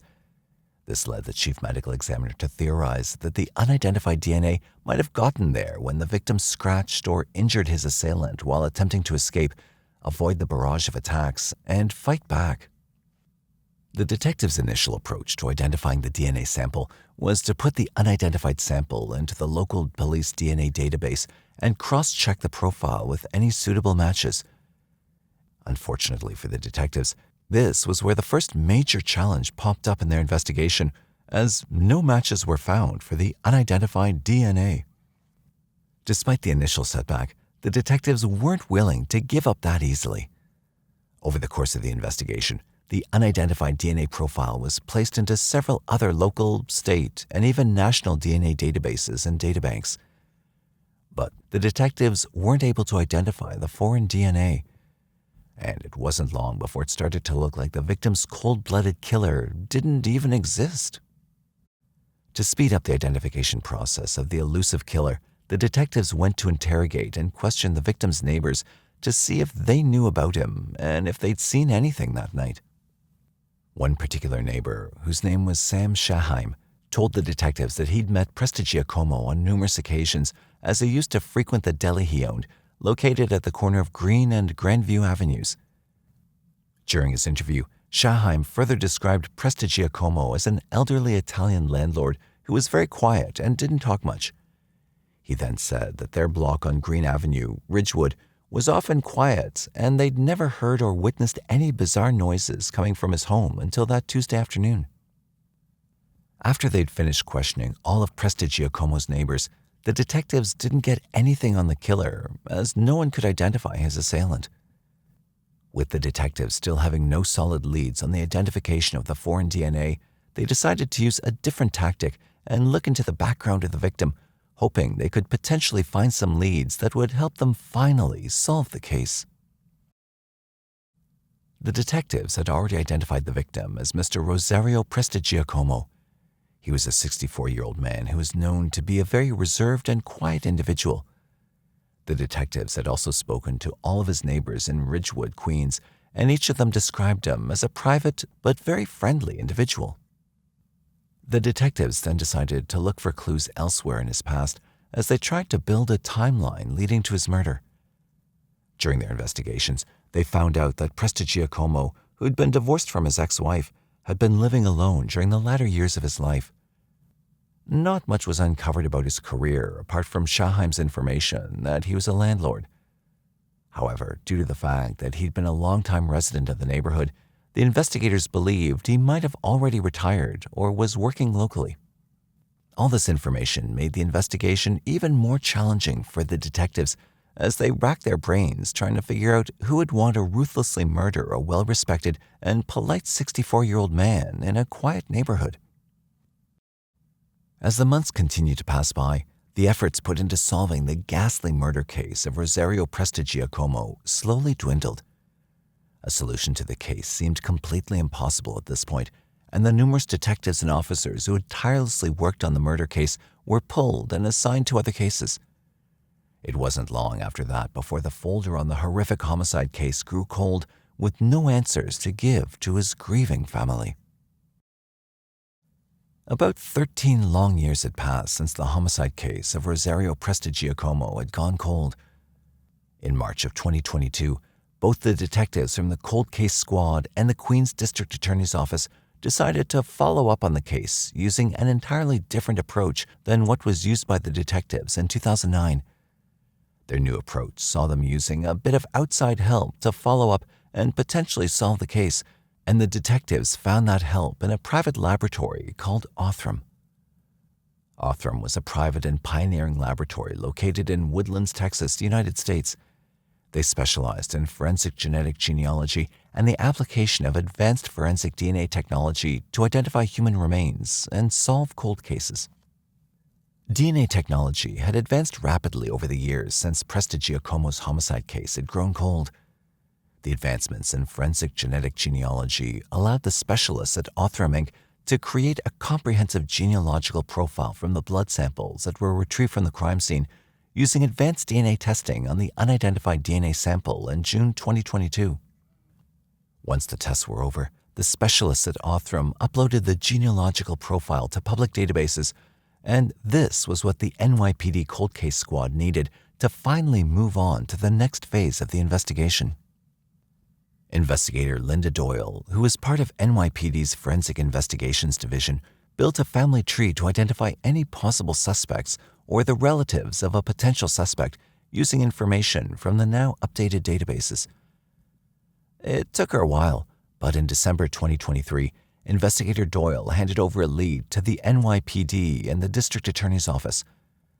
Working alongside each other, Detectives Francis Noonan and Matthew DeBonis of the NYPD's Cold Case Squad, who were working under the supervision of Sergeant James Wheeler, joined forces with the detectives from the District Attorney's Office.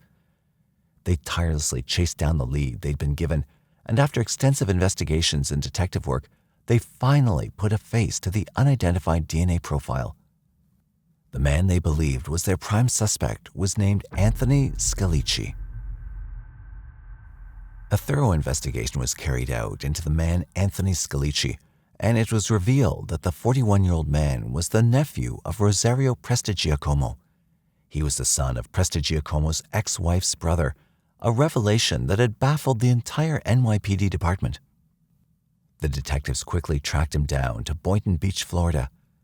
However, even after finding his current whereabouts, they still needed indisputable proof, and the only way they could get that was by acquiring some of Anthony Scalici's DNA.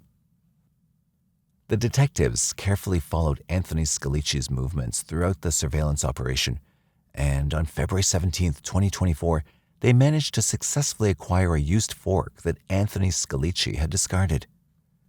Anthony Scalici's fork was analyzed by the Office of the Chief Medical Examiner under the supervision of Lisa Mertz, who was the Assistant Director of the NYPD Cold Case Squad. After the analysis, the medical examiner was able to produce a DNA profile. This profile was then sent for DNA testing, and it perfectly matched the unknown DNA profile that was found under Prestigiacomo's fingernail and in various other retrieved blood samples that were left at the gruesome crime scene. With no doubts left in their minds, the NYPD's Regional Fugitive Task Force, with assistance from the United States Marshals and the Boynton Beach Police Department, arrested 41-year-old Anthony Scalici on May 14, 2024. Scalici was then extradited to New York to face his charges on May 29, 2024. Anthony Scalici was arraigned on May 30, 2024 in the Queens Supreme Court. He was charged with second-degree murder for the killing of his 64-year-old uncle, Rosario Prestigiacomo. Scalici's lawyer, attorney David Cohen, told the court that his client had pleaded not guilty. Anthony Scalici is being held in jail at Rikers Island and faces up to 25 years to life in prison if he's convicted. Queens District Attorney Melinda Katz, who was present during Scalici's arraignment, gave a statement to the press on the case, saying, "I formed a cold case unit to bring closure to grieving families and seek justice on behalf of victims. This case is an example of the perseverance and determination of the investigators on this and every cold case, and highlights the successful partnership formed between District Attorney Office and the NYPD Cold Case Squad. Defendants should not be able to evade justice no matter how much time has passed." The identification of Rosario Prestigiacomo's killer has brought much-needed closure to Prestigiacomo's family. The victim's daughter, Rosa Adele, gave a statement to the press on her father's homicide case, saying, "It's a real big shock. All this time, he was right beneath us, and we didn't know it. Nobody had the right to kill my father. What Scalici did was disgusting. He should live a life of torment. I can't forgive it. I can't. It's a bad dream, and we want to wake up and have my dad back." The victim's brother, Vincenzo Prestigiacomo, also spoke to the press in a short video interview, expressing his thanks and gratitude to the investigators who relentlessly worked to bring his brother to justice. While the investigators were never able to find a motive behind Prestigiacomo's tragic and terrifying murder, his family is still thankful that solving his murder has brought some relief to the emotional toll they've been bearing all these years. They also hope that this resolution will bring some closure. In the aftermath of the trial, the homicide case of Rosario Prestigiacomo has had a significant impact on law enforcement and how future cases are solved. The identification of Prestigiacomo's murderer marks the first use of forensic genetic genealogy to identify a suspect in a New York City homicide, and the detectives know it was only thanks to the use of that technology that the 15-year-long cold case was finally solved in 2024. Decades after a chilling murder in Washington, D.C., the Metropolitan Police made a desperate move in their quest for elusive clues to crack the case. They released a video on their official YouTube channel on October 30th, 2020. In 30 years since Norman Rich was shot and killed inside his home in the 500 block of M Street Northeast. Case remains open and under investigation. On March 28, 1990, Norman Rich, 34, known as Simo, was discovered by his 32-year-old girlfriend, Sheila Brown, deceased in their bedroom. Surprisingly, despite receiving clues from Sheila about the two perpetrators, the case remained unsolved for nearly 34 years, leaving the family in perpetual distress. Around 1 p.m. on March 28, 1990, Sheila found Norman's body in their bedroom and immediately contacted the police. Upon arrival at their home on 507 M Street, Washington, D.C., law enforcement observed that he'd sustained multiple gunshot wounds.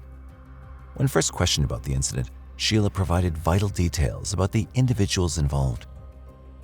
Sheila, the mother of their 3 children, was alone at home that day. She told the authorities that at approximately 8 a.m., she answered a knock at the door to find 2 men waiting. After informing Norman about their presence, she left to run errands and get her hair care done.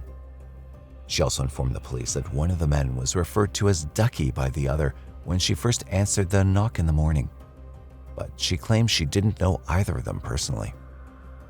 When she returned home at around 1 p.m., she made a chilling discovery. She found the front door open and discovered Norman deceased in their bedroom. Other family members of Norman were notified and they arrived at the scene. Sakithia Tyler, Norman's younger sister, received the heartbreaking news around 3 p.m. Upon her arrival, she found her mother, Helen Rich Frazier, and brother, William Thomas, already present. Helen, who was battling cancer, was deeply affected by the sight of her deceased son. Their lives were irrevocably altered, and now their sole focus was to try and identify the perpetrators. Detective Ruben Sanchez Serrano took the role of the lead investigator on the case. During the investigation, Detective Ruben observed an unusual demeanor from Sheila when he sought her assistance. He noted that she was reluctant to speak to him and had a combative attitude. However, she did eventually offer to help by providing composite sketches of the 2 men she claimed visited their home on the day of the incident. Unfortunately, even with these sketches, the detectives were unable to discover any significant leads which might lead them to the killer. Despite questioning numerous individuals and identifying potential suspects, no arrests were ever made in the case. Even after offering a $25,000 reward, no one came forward with any crucial information. Detective Ruben remarked, "It was quite unusual, especially in the 90s. That was a lot of money." To find any leads, detectives also gathered information about Norman's personal life and family dynamics from his sister, Sakithia. According to Sakithia, since childhood, Norman was an affectionate boy who was particularly favored by their grandmother, earning him the name Simo.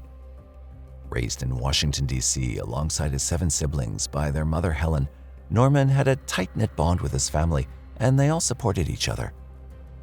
As the eldest, Norman assumed the role of a provider and caretaker early on and learned the value of hard work from a very young age. He later started his own family with his girlfriend Sheila. In March 1990, Norman was residing in Washington, D.C. with Sheila and their 3 children, all under the age of 11. Detectives were surprised to discover that none of the children were present at home on the day of the tragic incident. Sakithia emphasized that Norman was a devoted father who took on various jobs over the years to provide for his children. However, his most recent role was of a stay-at-home father while Sheila worked to provide for the family. His children were his top priority, and he dedicated himself wholeheartedly to nurturing them. However, detectives found no important clues about the perpetrators from Norman's background and personal life, and the case remained unsolved. With insufficient evidence and no leads to pursue, the case went cold for years. But the authorities asserted that the investigation had never been closed, and they diligently monitored any developments that could lead to a breakthrough. Their assertions proved to be true when, decades later, a surprising twist emerged, shocking everyone involved and bringing the case closer to being solved. Sakithia was just 26 years old when her beloved brother was cruelly murdered, and since then, she'd tirelessly fought for justice and to keep the investigation alive. Despite people urging her to move on, she steadfastly responded, "Simo is my life." Throughout the years, she maintained close contact with detectives and cooperated whenever needed.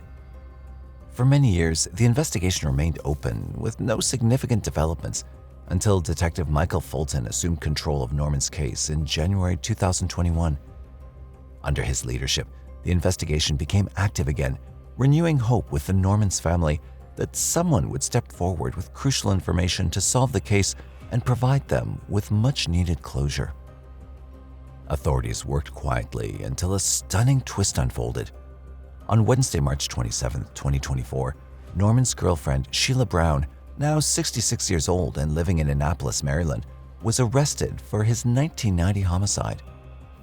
The community was shocked by this revelation, as Sheila herself had never been suspected. And now it came out that over the years, she'd been deceiving investigators with falsehoods and fabricated stories. On March 28, 2024, marking the 34th anniversary of Norman's murder, the Metropolitan Police Department revealed her arrest during a police conference. During the conference, Kevin Kentish, DC Police Inspector, emphasized that detectives had tirelessly pursued the case without pause. About the breakthrough of the case, he stated, "In this case, there were certain things that were present now that were not present in 1990 as far as DNA, witness statements. There's certain, like I said, stuff that we have now that we didn't have back then that assisted us in being able to look at this case a little differently." However, he couldn't disclose specific details on how the case was solved. Unfortunately, this case was brought together by a grand jury, and that information is confidential, so I cannot go into the details that was brought forward in that grand jury. Can you talk about the DNA, though? How did the DNA play a role in that? I can't talk about that either. That was another thing that was discussed in the grand jury. Kentish only revealed that through their investigation, detectives found that the alleged murder was domestic in nature. Regarding Sheila, Kentish mentioned that she'd been interviewed numerous times over the past 3 decades, but charges had not been pursued due to insufficient evidence. Finally, after 3 decades, Sheila Brown was indicted by the DC Superior Court on charges of second-degree murder and obstruction of justice. Despite the charges, she pleaded not guilty and was released on bond, awaiting her next court appearance. No further details about her trial have been released. Norman's brother, William, expressed his optimism about Detective Fulton's efforts in his brother's case and believed that it would ultimately bring justice. Sister Sakithia shared her heartfelt emotions about Norman. "He was like a dad to us, and he worked hard, provided for us, and then he had his own family and worked hard to provide for them. He was just that type of person. He'd give the shirt off his back for someone in need." We hope that the result of this trial will bring about justice for Norman and his family after all these years. February 25, 2016 would mark the beginning of a devastating 7-year-long search for answers for the Bauer family. A teen's big move across the country quickly morphed into a terrifying mystery for her friends and family. Morgan Bauer, 19, was last seen on February 25, 2016. Prior to that, Morgan moved from her small hometown in Aberdeen, South Dakota to Atlanta, Georgia, and took a job as a dancer in a Gainesville club. 2 weeks later, she disappeared. Her disappearance remained a mystery for 8 long years until shocking evidence finally surfaced and answered all the questions. Morgan was last seen at the T Strip Club on Cheshire Bridge Road on February 25, 2016. According to the club's manager, she'd applied for a position but was missing the necessary paperwork. Her mother, Sherry Keenan, reported her missing after Morgan failed to make contact for an extended period of time, which was out of character for her. After moving to Atlanta, things had begun to go south for Morgan. She initially made arrangements through Craigslist to exchange housekeeping duties for room and board until she settled into a job, but found herself homeless after the agreement fell through on the second day. For reasons unknown, the man she was staying with had asked her to leave, placed her belongings by the door, and wrote a note telling her not to return. Without a place to stay, Morgan found herself moving between various motels. She had initially placed her hopes on a tax return that was supposed to be loaded onto her card, but the money had not yet come in by the time the deal with her Craigslist acquaintance fell apart. In need of work and determined not to go back to Aberdeen, she found a job as an exotic dancer at the now-defunct Top of Gainesville Strip Club in Gainesville, Georgia. According to her mother, Sherry, all communications between Morgan and her loved one stopped after February 25th. She was known for always updating her social media accounts, so they grew concerned when Morgan stopped with her daily updates and also ghosted her best friend Taryn, and the last activity on her phone was on her Instagram account on the morning of February 26, 2016. After not hearing from her, Morgan's best friend Taryn approached Sherry to inform her that Morgan hadn't been in touch. Concerned, Sherry traveled to Atlanta. Hoping to find some trace of her daughter, she contacted everyone Morgan had spoken to whilst in Georgia. On March 12, 2016, she reported her missing to the Atlanta Police Department. The situation was extremely worrying, as people who knew Morgan, especially from her hometown, understood that it was not in her character to just vanish like that. Morgan Aryn Bauer was born on April 13, 1996, in Memphis, Tennessee. She grew up in Aberdeen, South Dakota, with her sister Alyssa and her mother Sherry. Morgan graduated from Central High School in 2014. She had a dream of leaving her rural roots to make a life for herself in the big city. People who knew Morgan described her as adventurous, spirited, and determined to seek a better life and opportunities. After high school, Morgan moved cities on February 12, 2016, hoping to start anew. During investigations, police officers found out that on February 25th, Morgan left the Top of Gainesville Club with another dancer, Caitlin Gobley, and a man named Jonathan Alexander Warren, who happened to be Caitlin's boyfriend. Their activities after leaving the club were unclear. However, it was later confirmed that Morgan was seen on February 25th at a Citgo gas station located at the 3200 block of Highway 278 in Covington, Georgia. Police were able to trace Morgan's cell phone, and they discovered it had last pinged just after midnight on February 27, 2016. The ping was in Porterdale, Georgia, where Caitlin and Jonathan resided. A search of the area was conducted immediately, but nothing of value was uncovered. Her cell phone was never located, as there had been no activity on it. When the couple were questioned, they reportedly denied having been with Morgan that night. However, they eventually admitted to dropping Morgan off at the Citgo gas station on the night of the 25th, where they watched her get into a green Mitsubishi Eclipse. The story was unverified, as investigators were unable to find any surveillance footage to support it.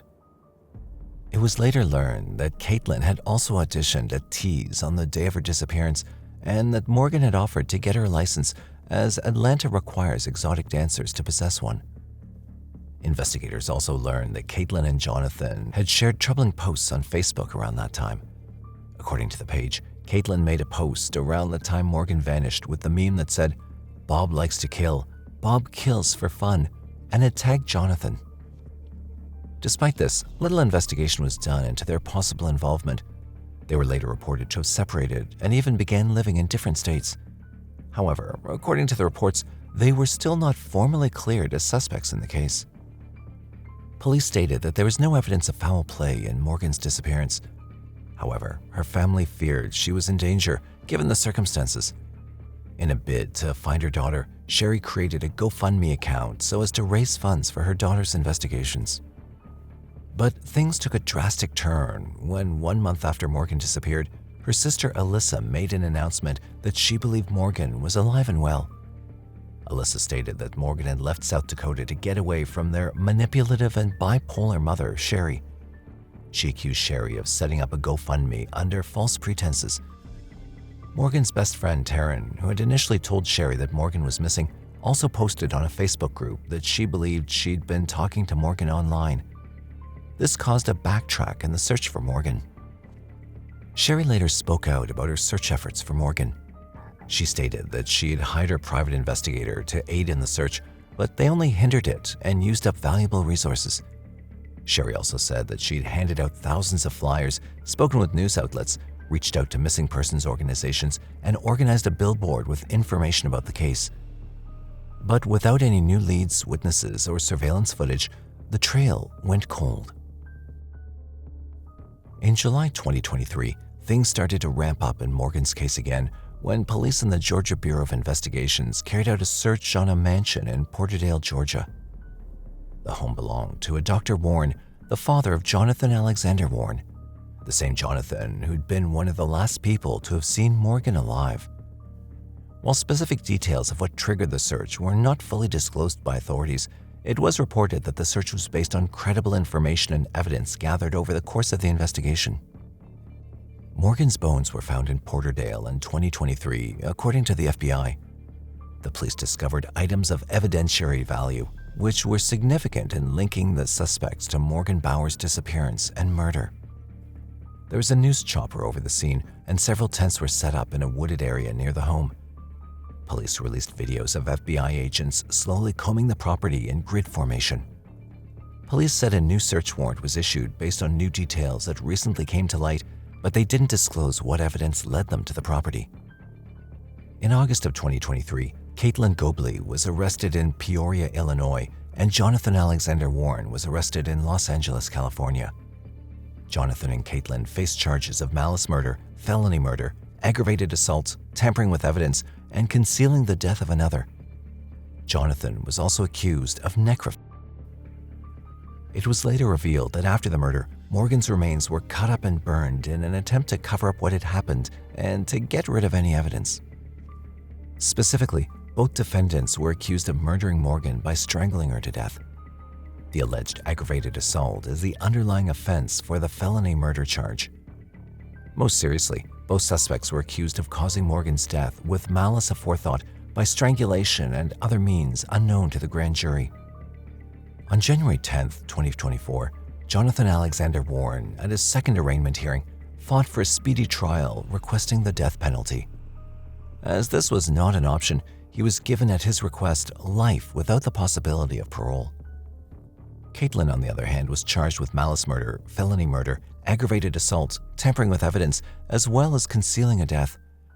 According to the Newton County District Attorney, she was scheduled to be in court on April 2024, but no further updates have been released. While the reasons for the senseless murder of Morgan might forever be a mystery to her loved ones and even the public, her family can finally find solace and move on knowing that Morgan's killers are locked behind bars. Sherry thanked the community and the authorities for their hard work. In honor and remembrance of Morgan, her loved ones all came together on February 26, 2024 and held a candlelight memorial for her. Sherry went on to say a few words. "I truly don't know how to process that Morgan is not here or how to picture life without her. My daughter's light may no longer be a visible flame, but that light lives on in the hearts of those who loved her.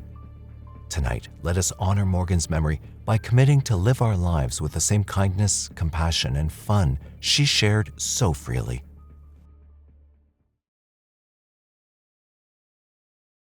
January 18, 2001 would mark the beginning of a devastatingly horrific period in the lives of the Baker family. On January 18th, 23-year-old Tara Louise Baker woke up, packed her bag, and headed to her college library with a couple of friends like she always did. But little did they know that this would be the last time they would ever set eyes on Tara. On the morning of January 19th, Athens Clark County firefighters discovered Tara's body while responding to a fire at her apartment located at 160 Fawn Drive in Athens, Georgia.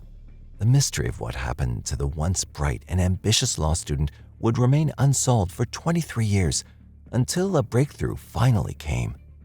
On the night of January the 18th at 9:46 p.m., Tara's friends had received a call from her, at which time Tara had still been at the library. She'd phoned to make sure her friend arrived home safely and informed her that she planned to leave the library at a later time, around 10 p.m. The following morning, around 11:20 a.m., the attention of the fire department was drawn to a building along 160 Fawn Drive that had just gone up in flames, Tara's apartment. Firefighters quickly responded to the scene, but what they found was more than just a blaze. In the midst of all the chaos was Tara's lifeless body. At the scene of the crime, it was discovered that Tara had been beaten and strangled even before the fire broke out, indicating that the fire was set intentionally to cover up the heinous crime. Despite extensive investigations, including interviews with friends, family, and neighbors, without any significant leads, there were no arrests. The community and Tara's family mourned the loss of their beloved child. Tara Louise Baker was born on March 17, 1977, in East Point, Georgia. Raised in the small town of Lovejoy, Tara's parents, Howard and Virginia Baker, nurtured her in a homely environment that emphasized the importance of education, hard work, and community involvement. She was one of the 4 children they had. Tara's vibrant personality, intelligence, and strong sense of determination were evident from an early age, endearing her to friends and family alike. Tara attended Lovejoy High School, where she was an outstanding student and was known for her leadership qualities and her ability to inspire and motivate her peers. After graduating high school in 1995, Tara pursued her undergraduate studies at Georgia State University, where she majored in political science. Tara's ambitious nature led her to the University of Georgia Law School, where she began her studies in the fall of 2000. As a first-year law student, she gained a reputation for her dedication, intelligence, and enthusiasm for the law. Tara aspired to work in public service, potentially as a prosecutor, where she could make a meaningful impact in society by ensuring justice and fairness. Friends and classmates alike recalled Tara as a beacon of kindness and inclusivity. This is why, when she was killed, it was all the more disturbing. Who would have wanted to take the life of one so beloved? Back to the events of January 19, 2001, the Athens-Clarke County firefighters found her body in her bedroom after they broke open the door to her apartment, which had been locked and deadbolted from the inside. The first thing pointed out was the fire and how it seemed intentional. The way the fire was set at different locations and the way the 4 burners in the kitchen were on high in the apartment also indicated clear signs that Tara's killer was trying to bury evidence. Next, the body. Her body was found in the bedroom, and an autopsy revealed that she'd been beaten, stabbed in the neck multiple times, and strangled to death right before the fire began. The discoveries from the scene indicated that whomever the killer was, they had a personal vendetta towards the victim. Officers described the scene as one of the most complex they'd ever encountered. The fire destroyed a lot of potential evidence, but the autopsy made it clear that the case was a homicide. The level of violence indicated that the perpetrator likely knew Tara. Some witnesses also recalled seeing a suspicious figure near the apartment on the morning of the fire. However, no definitive identification was made, and the leads from these sightings quickly grew cold. Some of Tara's items that were recovered from the scene included her personal belongings and potential forensic evidence that the fire had severely destroyed, making it difficult to extract usable information. Over the years, multiple theories surfaced, but none led to the killer. Gradually, the possibility of catching the killer and serving justice began to look like a far stretch, and as time passed by, the case went cold. Over the years, several persons of interest had been investigated, but no arrests were made.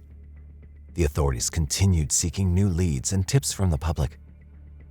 In July 2023, Georgia Governor Brian Kemp passed a bill that created and funded a cold case unit within the Georgia Bureau of Investigation. The law, known as the Coleman-Baker Act, provided $5.4 million in funding to establish a cold case unit, with investigators stationed throughout Georgia who could re-examine old cases with fresh eyes and technologies. In September 2023, there was a significant breakthrough in Tara's case.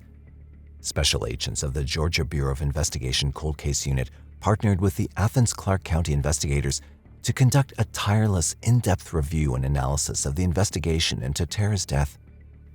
Using DNA science combined with the collaborative investigative work of law enforcement partners, they were finally able to narrow down a suspect pool and single in on a perpetrator.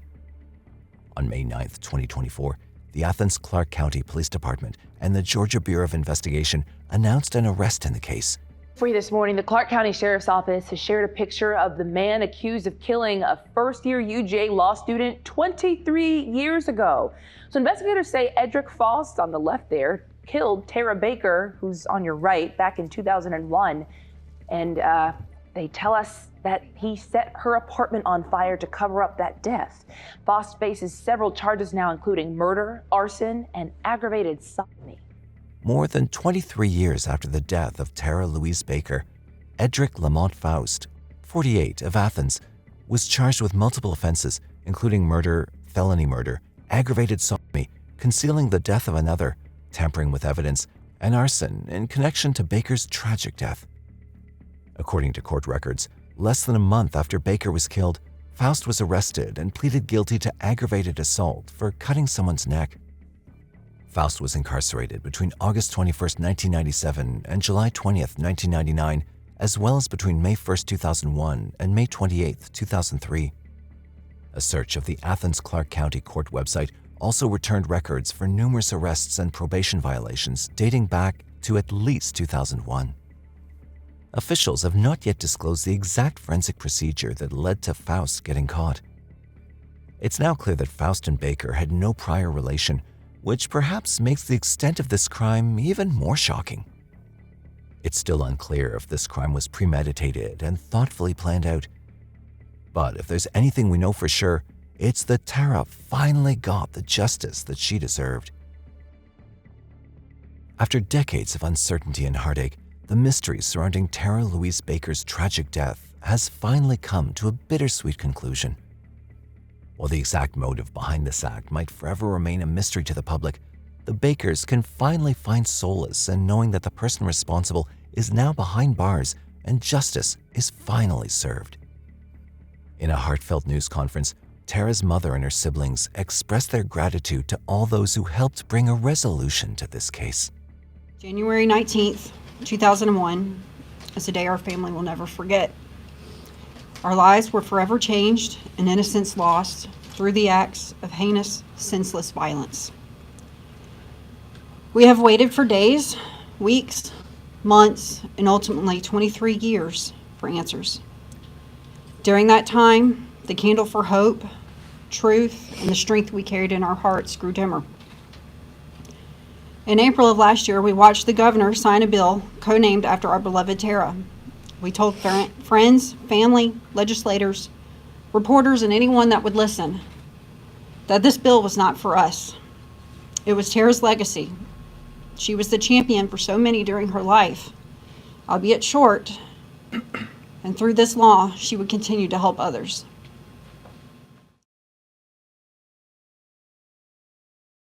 On the night of December 9th, 1996, 36-year-old Lisa Redmond was on duty as a Pizza Hut delivery driver in West Valley City, Utah. She'd been on the job for a few months, leaving around the same time every night to get back to her family. Little did she know, that night would be very different. By the next morning, she was dead, bloodied and hit by her own car.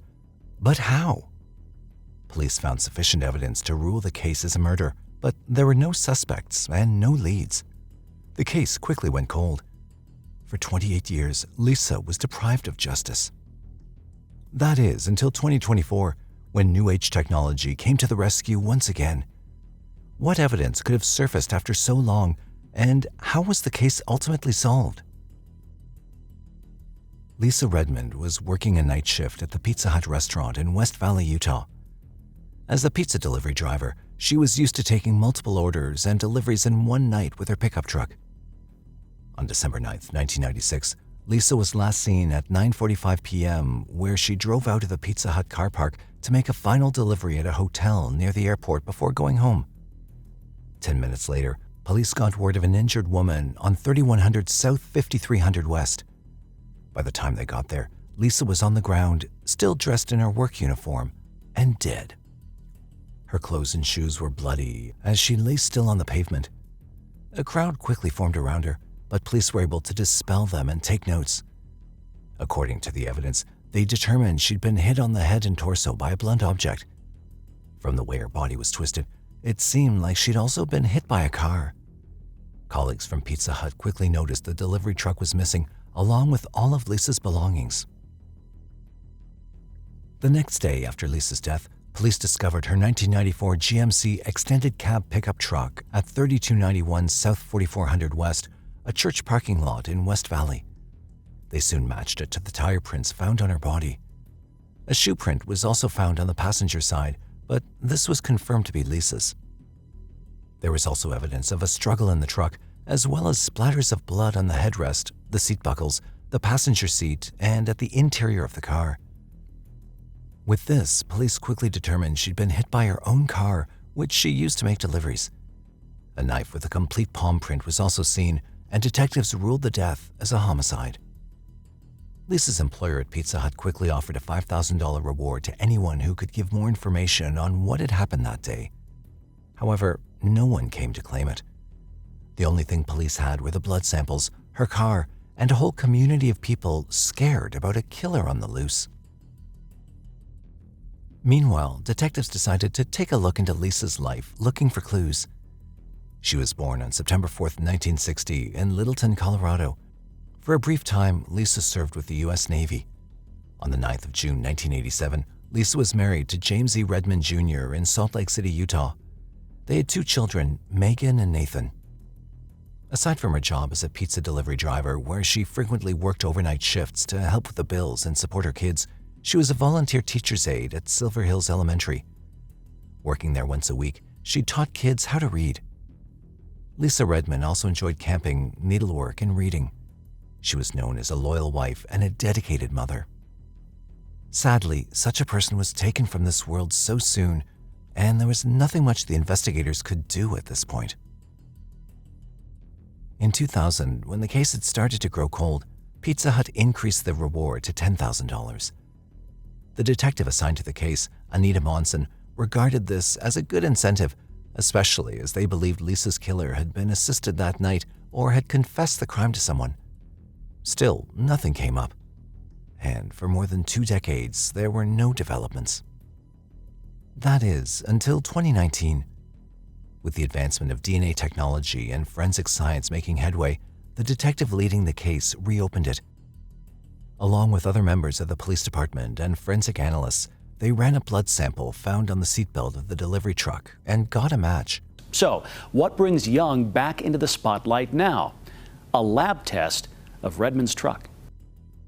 In March 2019, a West Valley police lieutenant investigating the cold case received a report that advanced DNA testing was performed by the state crime lab on the blood taken from the seatbelt in Lisa's car.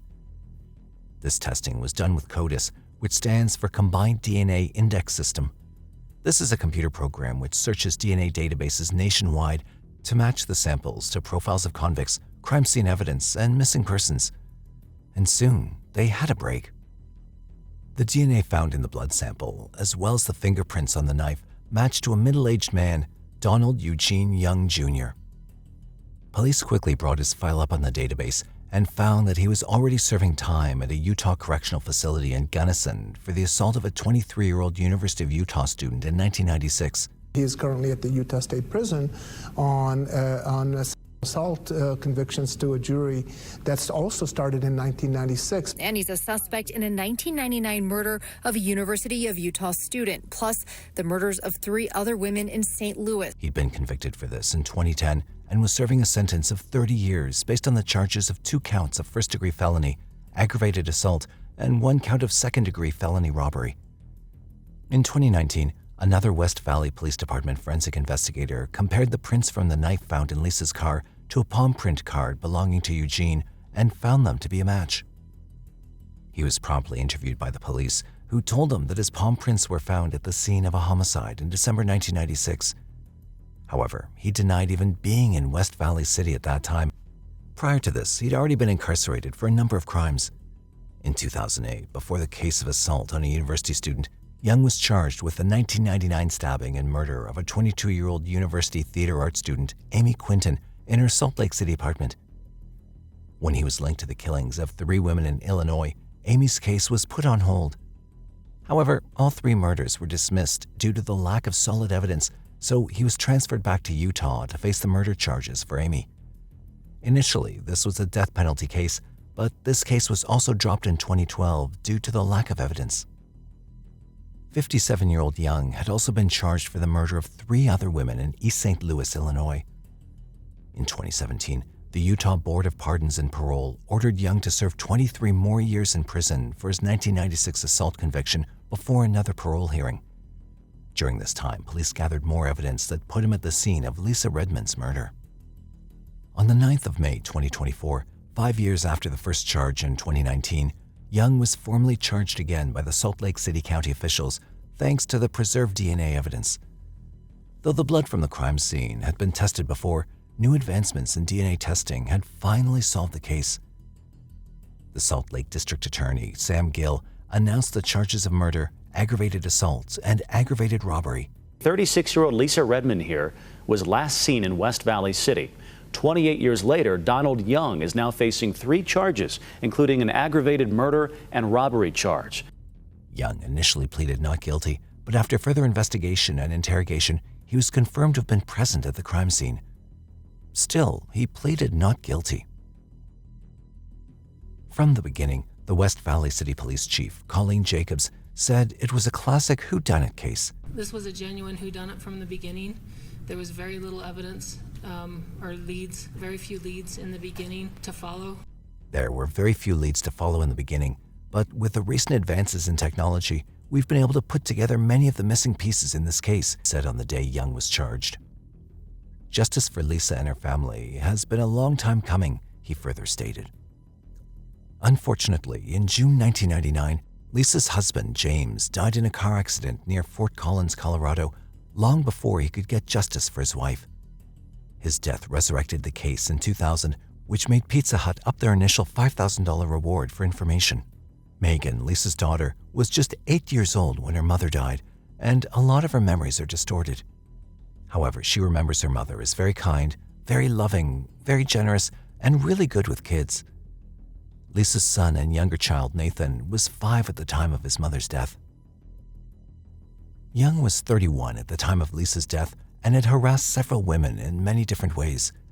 From assault to robbery to murder, the police knew him from other crimes, but they didn't think he was involved in this one. Lisa was a dedicated mother, a loving and loyal wife who didn't deserve to be killed in that manner. Yet life's unfairness didn't spare her from Young's grasp. Young has been sentenced to spend 30 more years in jail for his crimes, and one can only hope that he'll spend the rest of his life paying for all his heinous actions towards women.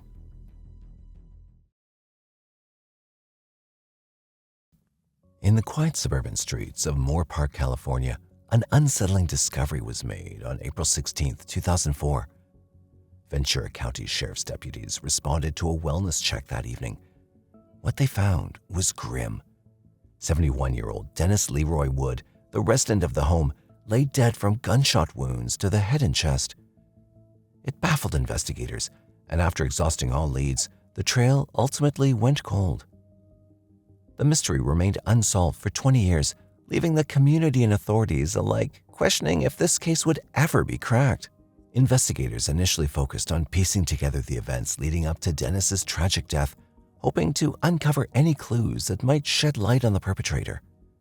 On the 12,500 block of Mountain Trail Street in Moore Park at approximately 5:30 p.m., only to discover the lifeless body of this 71-year-old man. Denis, a familiar face in the community, had met a tragic end. The case, labeled a homicide, sent shockwaves through Moore Park.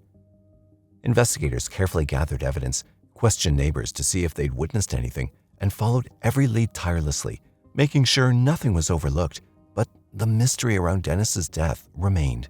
The police wanted to uncover more about Denis, and so they gathered information about him. They learned that he was born in 1933 and had been a longtime resident of Moore Park. Wood worked as a salesman specializing in prepaid phone cards, a role that kept him well known in his community. He also identified strongly with his Christian faith. However, details about his personal life remained sparse, and his image was not widely publicized during the investigation. Despite their efforts, the case went cold, leaving investigators with more questions than answers. As the years passed, the case of Denis Leroy Wood remained a haunting mystery for the Ventura County Sheriff's Office. Periodically, the cold case unit would revisit the file, sifting through old evidence and hoping to unearth new leads. Their relentless determination kept the case alive, although answers remained elusive. Then in 2023, their persistence paid off. Investigators reopened the case and uncovered compelling new evidence that linked Antoine Nemi, a 71-year-old man from Victorville, to the long unsolved murder. The newly discovered evidence suggested that the murder was driven by financial motives, though the specifics of this evidence and the exact nature of their business dealings remained undisclosed. Antoine Nemi and Denis had a history. They knew each other and conducted business together. At the time of Woods' death, Nemi resided in Newbury Park. This breakthrough hinted at hidden depths and dark secrets that had laid dormant for nearly 2 decades, leaving many to wonder what really transpired between the two men. At around 11 a.m. on May 14, 2024, 72-year-old Antoine Nemi was arrested on charges of first-degree murder, felony conspiracy, and solicitation of murder. He's currently held at the Ventura County Jail with bail set at $2 million. His arraignment was scheduled for the afternoon of May 16th in the Ventura County Superior Court, though no information has been shared with the public about the progress of the case yet. Investigators now prepare for the legal battle ahead, knowing that the arrest of Antoine Nemi marked a crucial turning point in their pursuit of justice. Sergeant Albert Ramirez, who supervises the cold case unit, emphasized that Nemi's arrest was the result of meticulous detective work and a renewed focus on solving this long-standing mystery. The Ventura County Sheriff's Office continues to seek additional information related to the case. They encourage anyone with knowledge about the crime to contact the cold case unit at 805-383-8739 or via email at coldcase@ventura.org. Additionally, Ventura County Crime Stoppers is offering up to $1,000 for information leading to an arrest and criminal complaint. Informants can remain anonymous by calling 800-222-TIPS or 800-222-8477. With the investigation still active, authorities hope to uncover further details and secure justice for the victim. On May 9, 2008, 47-year-old Leroy Julious became the victim of a senseless crime that ended up claiming his life. His death and the mystery surrounding it would mark the beginning of a 16-year-long search for answers about what really happened to Leroy. On that day, just like every other day in Leroy's life, he woke up, got dressed, and headed to the College of New Jersey, where he worked as a cook. After leaving work, Leroy went over to his girlfriend, Linda Armstrong's place. On getting to her apartment in Ewing Township, New Jersey, Leroy began hearing banging noises near his truck. His girlfriend's uncle, Cletus, reported that Leroy had gone out to investigate the noise, but that turned out to be the last time he was ever seen alive. Though Leroy's fate wouldn't be a mystery for long, the questions surrounding his case wouldn't be answered for another 16 years. On the evening of May 9, 2008, Leroy was found dead less than 3 miles from his girlfriend's apartment under circumstances that initially puzzled the investigators. Leroy, a 47-year-old cook at the time, was found in a gravel lot across the street from his girlfriend Linda's home, severely beaten. The whole scene appeared to be a robbery, as his pockets were turned inside out. His wallet was also found to be missing from the scene. The chain of events leading to this grim discovery began when Linda's friends gave her a ride to the store at around 10 p.m. as she needed to pick up some groceries. After dropping her off at her apartment, they immediately left. Linda then received a call from her female friend who had just left, saying she'd forgotten a pack of cigarettes. Upon returning, the friend was said to have noticed something in the gravel lot and drew Linda's attention to it. There, they discovered Leroy, beaten to death. Leroy Julious, often referred to as Cook, was born on November 9, 1960. He grew up in Ewing Township, New Jersey, where he spent most of his life. Known for his hardworking and kind nature, Leroy was employed as a cook at the College of New Jersey, a job he took great pride in. Leroy had siblings and a son whom he raised with his girlfriend, Linda. Leroy was deeply integrated into his community and was well liked by his colleagues and neighbors. He lived in a neighborhood a few miles from his girlfriend Linda's house, but he spent most of his time at her residence, where he also took care of Linda's nearly bedridden uncle, Cletus. People close to Leroy described him as a man who kept to himself, loved children, and could light up a room with his energy. He always joked and played around, Della Julius, his mother, said. The neighborhood kids missed him, she continued. He played basketball with the kids, and when the ice cream truck rolled through the neighborhood, he'd treat all the kids to ice cream. When investigators arrived at the scene, they found Leroy in a gravel lot. They believed that he was beaten just miles from his girlfriend's apartment near a carport in the 300 block of Hazel Avenue in Ewing Township. Then his body was dragged across the street to an empty lot where his pockets were turned inside out. He had severe head trauma, several injuries, and had lost a lot of blood. Leroy had been punched, kicked, and stomped to death. It was believed that Leroy was murdered for his bonus check. Earlier that week, Leroy had received a bonus check for cashing in his unused sick and vacation days. However, not many knew about this check, only his family members and close friends. Investigator Pat Holt, the lead investigator on the case, said Leroy had shoe marks on his chest that ranged from size 9 to 12. The wearer had stomped on his chest more than once and so severely that they'd collapsed his chest cavity. He had no defensive wounds, indicating that he may have been comfortable around his attacker or that he'd been surprised. Investigator Holt said that the beating was savage. He further disclosed that it looked as though Leroy was beaten to death by someone using only their own hands and feet, but because of the severity of the beating, they believed a weapon could have been used.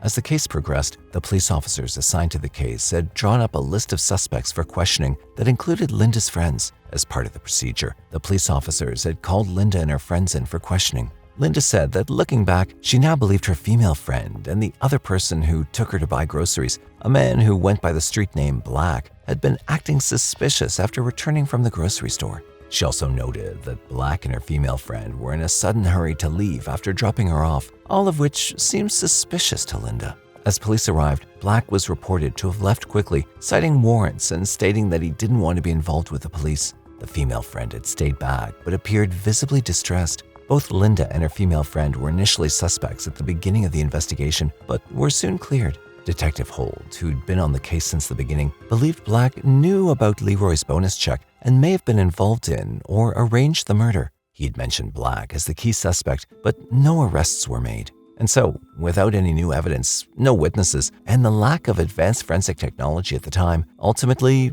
the case went cold. The breakthrough in Leroy Julius's cold case took 16 years to arrive. In 2023, the Mercer County Homicide Task Force received new information prompting a reevaluation of physical evidence, including DNA. Advances in forensic technology allowed them to crack the case wide open. DNA evidence found under Leroy Julius's fingernails was found to match 36-year-old Breon Goodman. The victim's blood and medical insurance card were discovered inside an SUV that was parked near the crime scene, which also belonged to Goodman. Police officers believe Goodman did not work alone, and so with further investigations coupled with eyewitnesses' testimonies, they were able to link Jason Howard, 41, to the case because of his involvement with Leroy. Witnesses had reported seeing Jason Howard standing next to Leroy's SUV on the day of the crime, watching the action with other onlookers while police arrived at the scene. This placed him in close proximity to the scene where the murder and robbery occurred.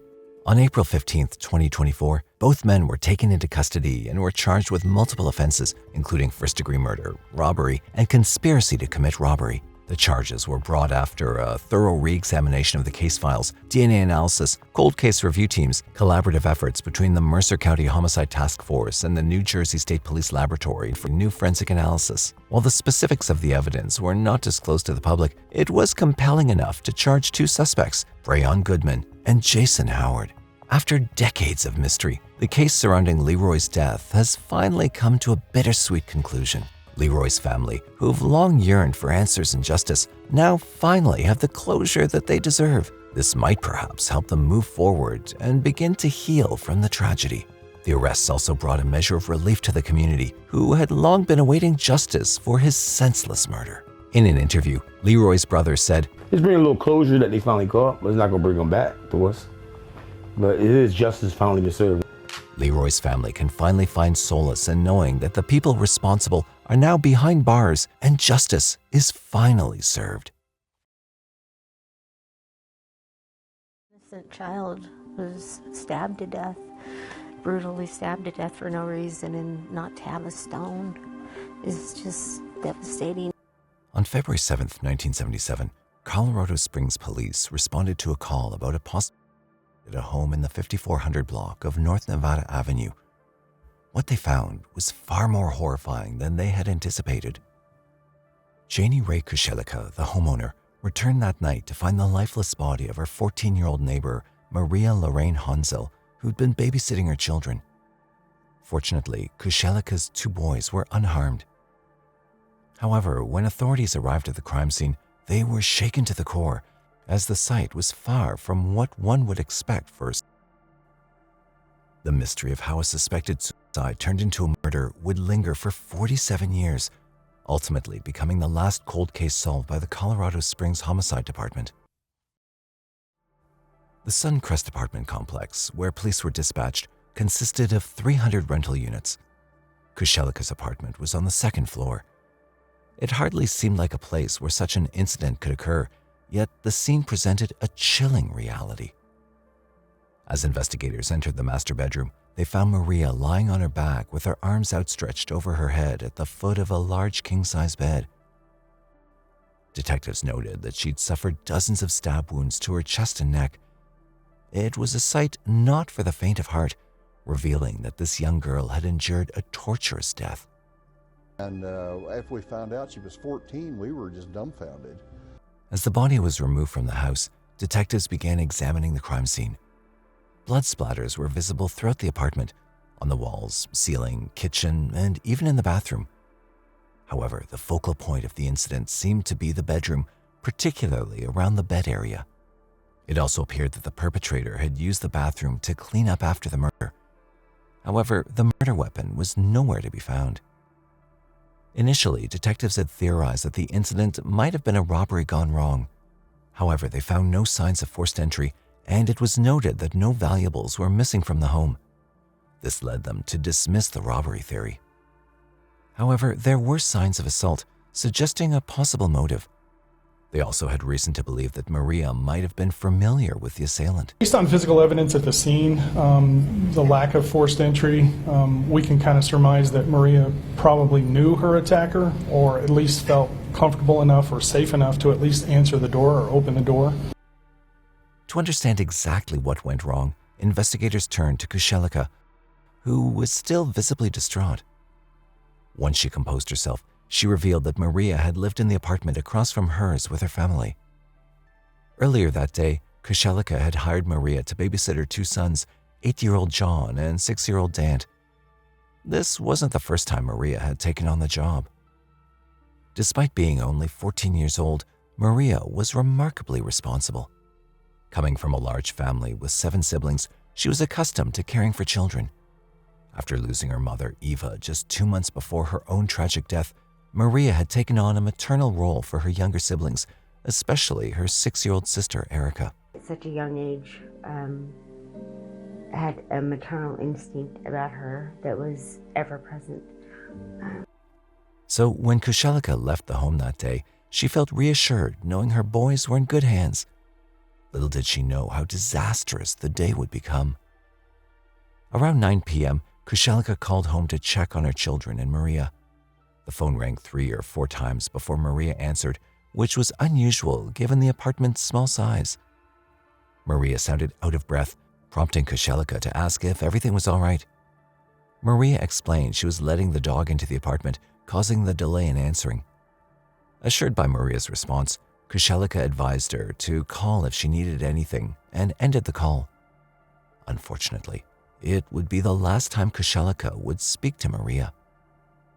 Kushelika arrived home around 11:30 p.m. and lightly knocked on the apartment door, a habit to signal Maria she was back. To her surprise, there was no response, despite hearing her dog barking inside. Eventually, she used a spare key to open the door. Inside, she called out to Maria several times, receiving no response. Then, to her horror, she discovered Maria in the master bedroom, lying in a pool of blood. Kushelika's initial thought was that Maria had taken her own life. Investigators found it strange that she'd think this, but Kushelika clarified that she was distraught and not thinking clearly at the time. Immediately after discovering the body, the concerned mother rushed to check on her children. Thankfully, both boys were safe and sound, still asleep in another bedroom. Detectives then interviewed the children. To their astonishment, they learned that the boys had witnessed the murder unfold. It's got to be pretty hard for young children to have to witness something like that. And that's just not right. The older boy, John, recounted to the police that he'd gone to bed around 8 p.m., but was awakened later by noise coming from inside the apartment. He told investigators that he saw a teenage boy engaged in a struggle with Maria, covering her mouth. John heard shouting and pleas to stop before the two disappeared into Kushelika's bedroom. He described the suspect as a white male, slightly older than Maria, standing 6 feet tall, with scruffy hair and acne, dressed in a fluffy coat and jeans. Apart from the boy's witness statement, leads in the case were few and far between. Detectives had combed the apartment complex and questioned neighbors, but no one reported seeing anything suspicious that night. Maria Honzell's death was officially classified as a homicide, and investigators gathered evidence from the scene, which included a sample of foreign blood stain on Maria's blue jumpsuit. However, due to technological limitations at the time, there was no means to test the stains for DNA or match them to anyone. An autopsy performed shortly after her death revealed she'd succumbed to multiple stab wounds to the chest and a severe wound to her throat. The authorities began investigating Maria's friends and romantic interests, identifying several individuals. At one point, they focused keenly on one person of interest. Was identified in Rhode Island after being arrested on a similar case where a young girl had been murdered. That person, based on the investigation, was placed in Colorado Springs at the time of Maria's death, leaving shortly afterwards. However, lacking sufficient evidence, the police were unable to make an arrest. In the days that followed, a few other leads surfaced, but none led to a breakthrough. Despite diligent efforts of the detectives, the case eventually went cold. Detectives struggled to find the right words for Maria's devastated loved ones.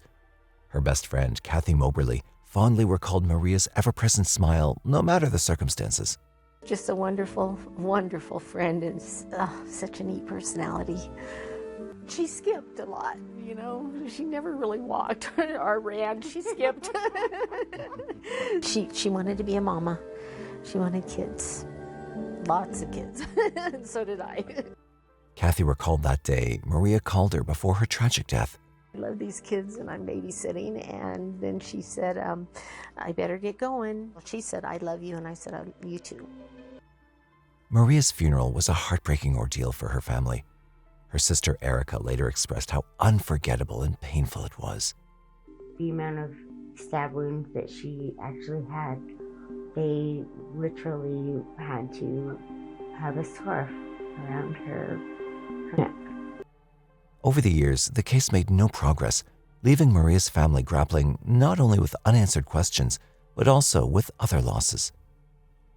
Originally, Maria's tombstone bore the inscription, "Our Little Angel," but it was removed in 1987 after her father, Glenn David Honzell's passing, when the family could no longer afford its upkeep. An innocent child was stabbed to death, brutally stabbed to death for no reason, and not to have a stone is just devastating, and I've been too poor to put one on.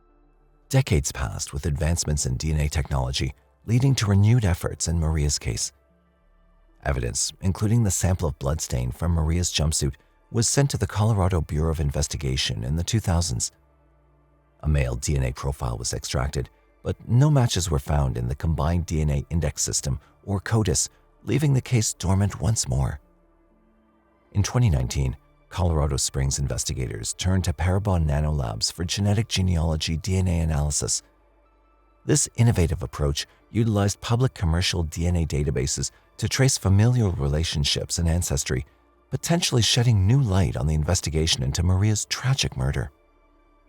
5 years later, in 2024, investigators finally found a match through DNA analysis, identifying a suspect named William Charles Kernan Jr., also known as Bill. At the time of the crime, Kernan had been a student at a local college and had some acquaintance with the Kushelikas. Investigators also learned that Kernan had visited the apartment complex on previous occasions. However, this breakthrough came too late, as Kernan had passed away in 2010.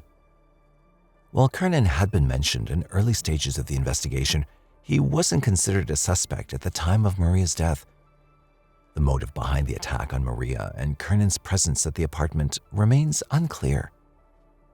Kernan was 61 years old when he passed away in Cheyenne Wells, situated on the eastern plains near the Kansas border. He died of natural causes, having lived a full life while denying Maria her chance. Since Kernan had been cremated and had no living biological relatives, confirmation through DNA collection was impossible.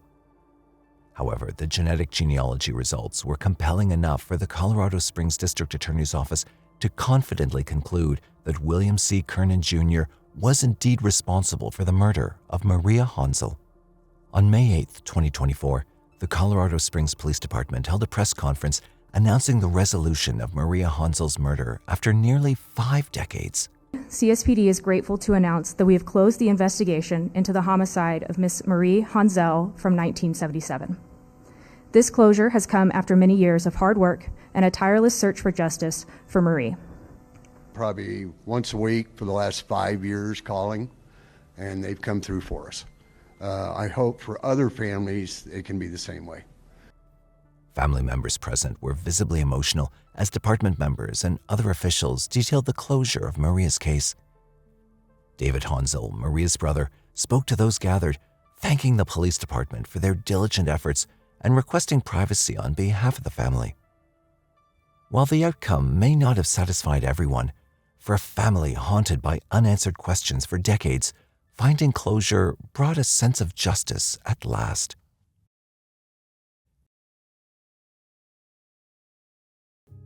In 1994, just as Christmas was approaching, the disappearance of a woman shocked the entire East Flanders community. The investigators worked tirelessly to unravel the mystery of that night when Annie de Pootere went missing. What made the case even more disturbing was that Annie was already struggling with depression, leading many to speculate about her fate. For 30 long years, this case kept law enforcement on edge, as no one could have anticipated the horrifying secrets that were about to be revealed. In November 1994, 48-year-old Annie de Pootere was thrilled about her weekend plans to meet up with friends. It was a rare chance for everyone to be free, and she'd been looking forward to it for days. After finishing her chores, Annie got ready, excited for the evening ahead. She told her husband, Hans D., she'd be back soon and left their house in Saint-Martin-la-Thème, a village in East Flanders, Belgium.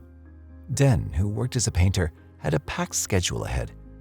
He was also a referee for a football match and had some shopping to do, so he left shortly after Annie. Being busy with his tasks, he also didn't get a chance to talk to Annie again after she left. Later that evening, after finishing all his work, Den returned home, expecting to find Annie there. But she still wasn't back, which was unusual for her, as Annie was never out so late. Being worried, Den decided to contact her friends and see if she was still with them. What he learned shocked him to the core. They told him that Annie had never shown up for the meetup to start with. This news sent Den into a panic because Annie had been battling depression for some time. Although Den had tried to convince her to get proper treatment at a hospital, Annie always refused. She insisted she could get better at home and often argued with Den about it. Eventually, their son also moved in together with them, hoping that being surrounded by family support and love would help Annie recover from her depression. Den did everything he could to make her feel safe and cared for. Now the fact that she hadn't come home or even met her friends was deeply concerning. Where could she be? What happened to her? Desperate for answers, he quickly called Annie's sister, Katrina, to let her know what was going on. Annie and Katrina were incredibly close, and Annie never went anywhere without informing her sister. But this time, Katrina had no idea where Annie was, which made her extremely worried for her sister's safety.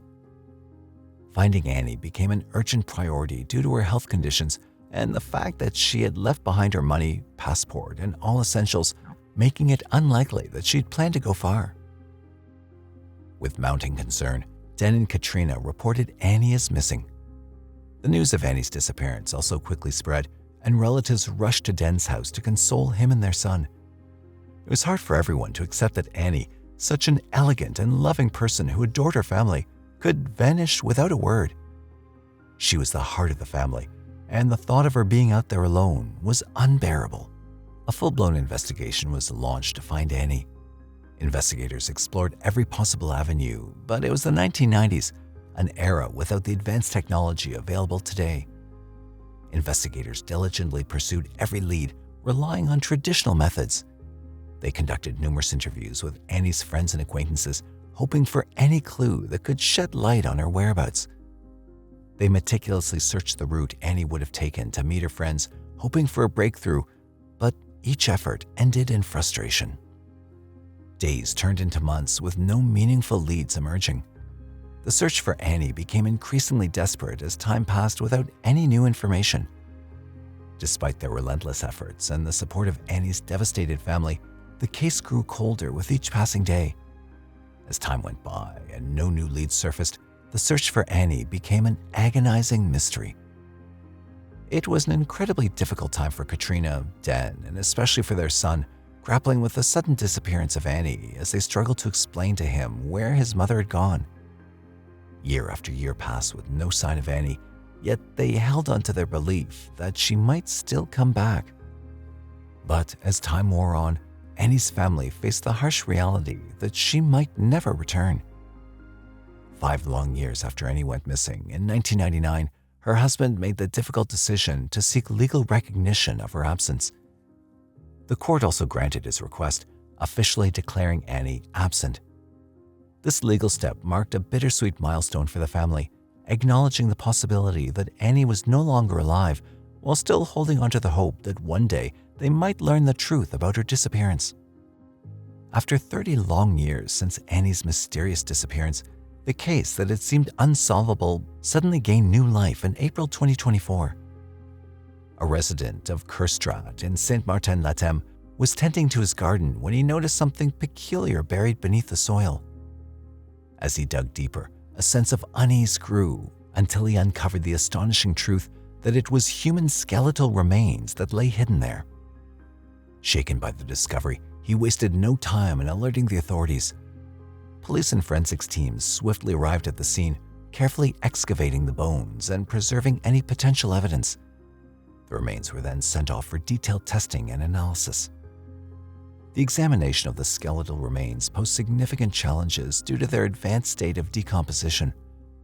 Forensic experts meticulously worked to reconstruct the puzzle of bones, looking for clues that could reveal the identity and circumstances surrounding the person's death.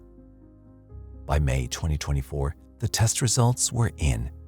The findings confirmed the chilling truth.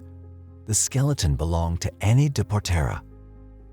As investigators combed through old records, they discovered that a woman resembling Annie had been reported missing from the exact area where the remains were found all those years ago. This revelation reopened many wounds that had never fully healed since Annie's disappearance in 1994. Her disappearance, once resigned to the passage of time as an unsolvable mystery, now demanded a renewed investigation. To verify the identity of the woman whose remains were discovered, investigators needed to find any surviving family members. So they tracked and went to Annie's former residence and were surprised to find her son still living there, holding on to hope that his mother would one day return. Her husband Den, though, had already remarried and settled in another country. The officers had the difficult task of informing him that Annie was deceased and that her remains had been found. It was a profoundly emotional moment for her son, grappling with the sudden realization of his mother's fate.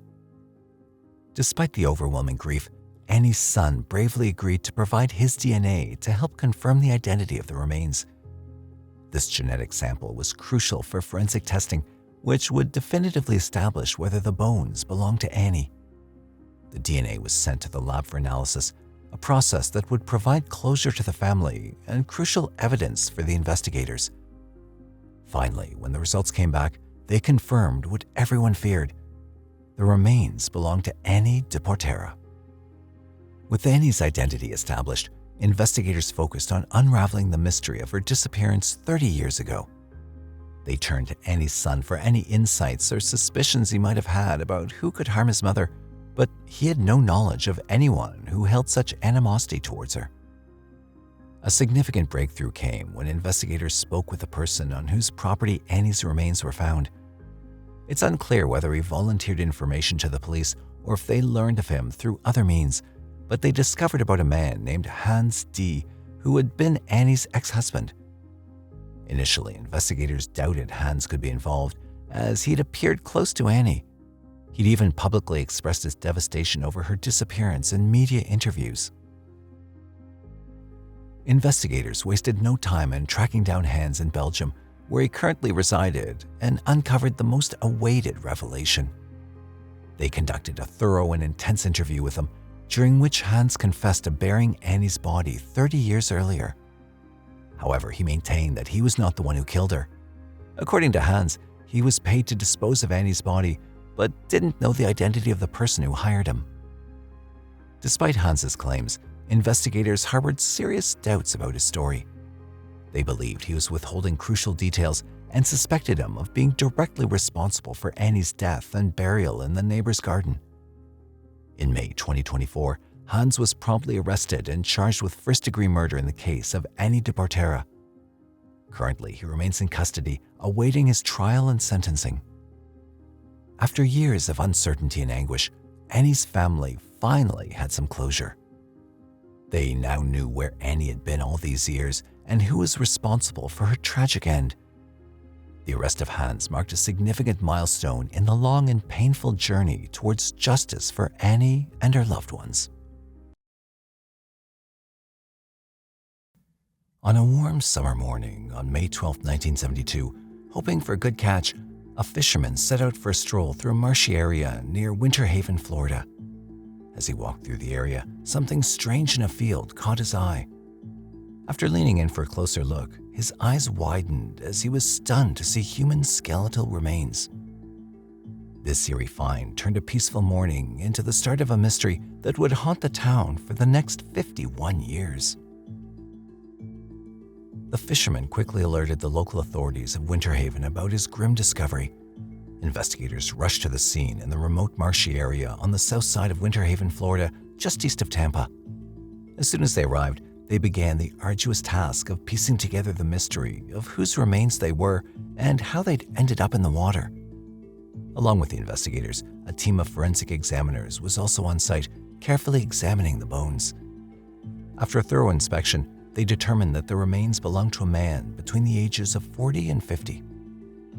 The skeletal structure suggested that the man had been a strong and vigorous individual, weighing about 180 pounds and standing about 6 feet tall. However, it was challenging to gather much information on the spot, as the man was found with no wallet or ID, and forensic science in the 1970s was still developing. To get more answers, the remains were sent to the medical examiner for an autopsy to determine the cause of death. Meanwhile, the investigators stayed at the scene, combing through the area for more clues and evidence. Despite the advanced state of decomposition, which had erased much of the evidence that might have revealed the man's identity, the medical examiner managed to uncover crucial details about his final moments. A forensic autopsy revealed that the man had suffered 2 gunshot wounds to the head, indicating a violent end and leaving no doubt that he'd been murdered. However, there was a significant challenge. The man had no distinguishing features, and there were no records that could immediately identify him. This presented a daunting task for the investigators, as they now had to piece together the mystery of his identity and the events leading up to his tragic demise without any clear leads. While efforts to establish the victim's identity continued, investigators who were still at the scene discovered some belongings that they believed to be of the victim. They found a light-colored short-sleeved cotton shirt, dark blue trousers, leather dress shoes, and dark-colored socks. Despite these findings, the items didn't provide any specific details that could help identify the victim. The lack of advanced DNA testing technology at that time made it more difficult to extract any useful genetic information from the clothes. So, realizing the potential for future advancements, they carefully preserved these items for later testing. Authorities then pursued other avenues in their quest as they meticulously reviewed missing persons files, hoping to find a match based on his features, but each search ended in frustration. They also turned to the local community for answers, interviewing residents near the remote area where the remains were discovered. However, no one had seen or heard of a man fitting the victim's description, nor had anyone noticed anything suspicious or out of the ordinary during that time. As the investigation reached a critical juncture, in a final effort, they entered comprehensive details of the case into the National Missing and Unidentified Persons System, or NamUs, under the case number of UP 9508. This move was pivotal, as it aimed to harness future advancements in technology and forensic science. It also served as a beacon, hoping that someone with information about the victim would come forward and provide the vital clues needed to bring closure to the case. Despite relentless efforts by law enforcement, no new details emerged, and the community and investigators were left with haunting questions. Who was he? How did he come into such a secluded area? And most importantly, who was responsible for his murder? With no new leads or witnesses, the investigation couldn't move forward, and the case went cold. The unidentified man was laid to rest as John Doe in Lakeside Memorial Cemetery in Winter Haven.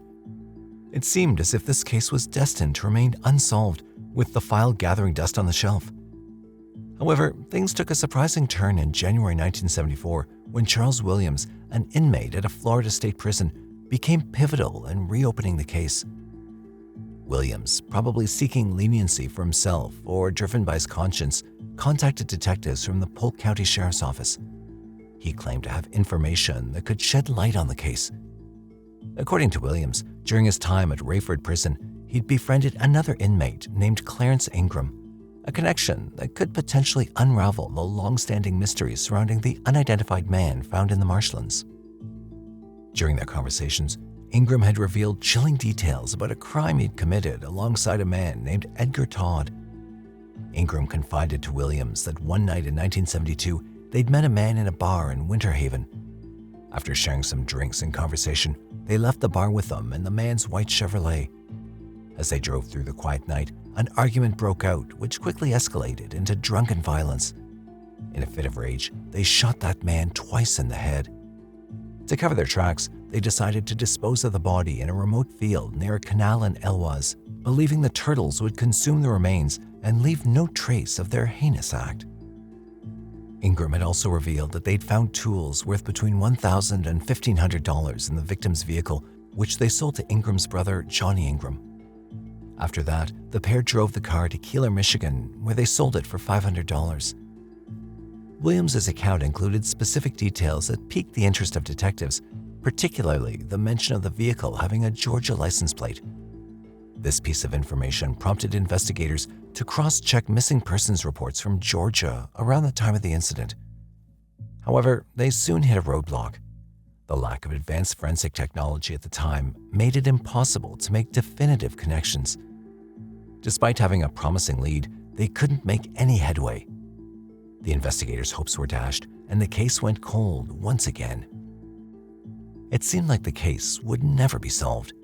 With no identity for the victim, the case had been closed for decades. However, in February 2017, a renewed effort would change the course of the investigation. After 44 years, at the order of the court, the victim's body was exhumed to obtain a DNA sample, reigniting hope that modern forensic techniques could finally unravel the mystery. The exhumation was conducted with precision, and DNA extracted from the remains and sent to the University of North Texas, a leading institution in forensic science. Investigators collaborated with the Georgia Bureau of Investigation to collect reference samples from the families in Georgia who matched the physical description of the John Doe, hoping for a breakthrough. They believed that if the victim were connected to these families, it would provide them with a solid lead. However, the test results showed that the victim didn't connect with any of the families. This was a significant but disappointing development, as it meant the search for John Doe's true identity had to continue.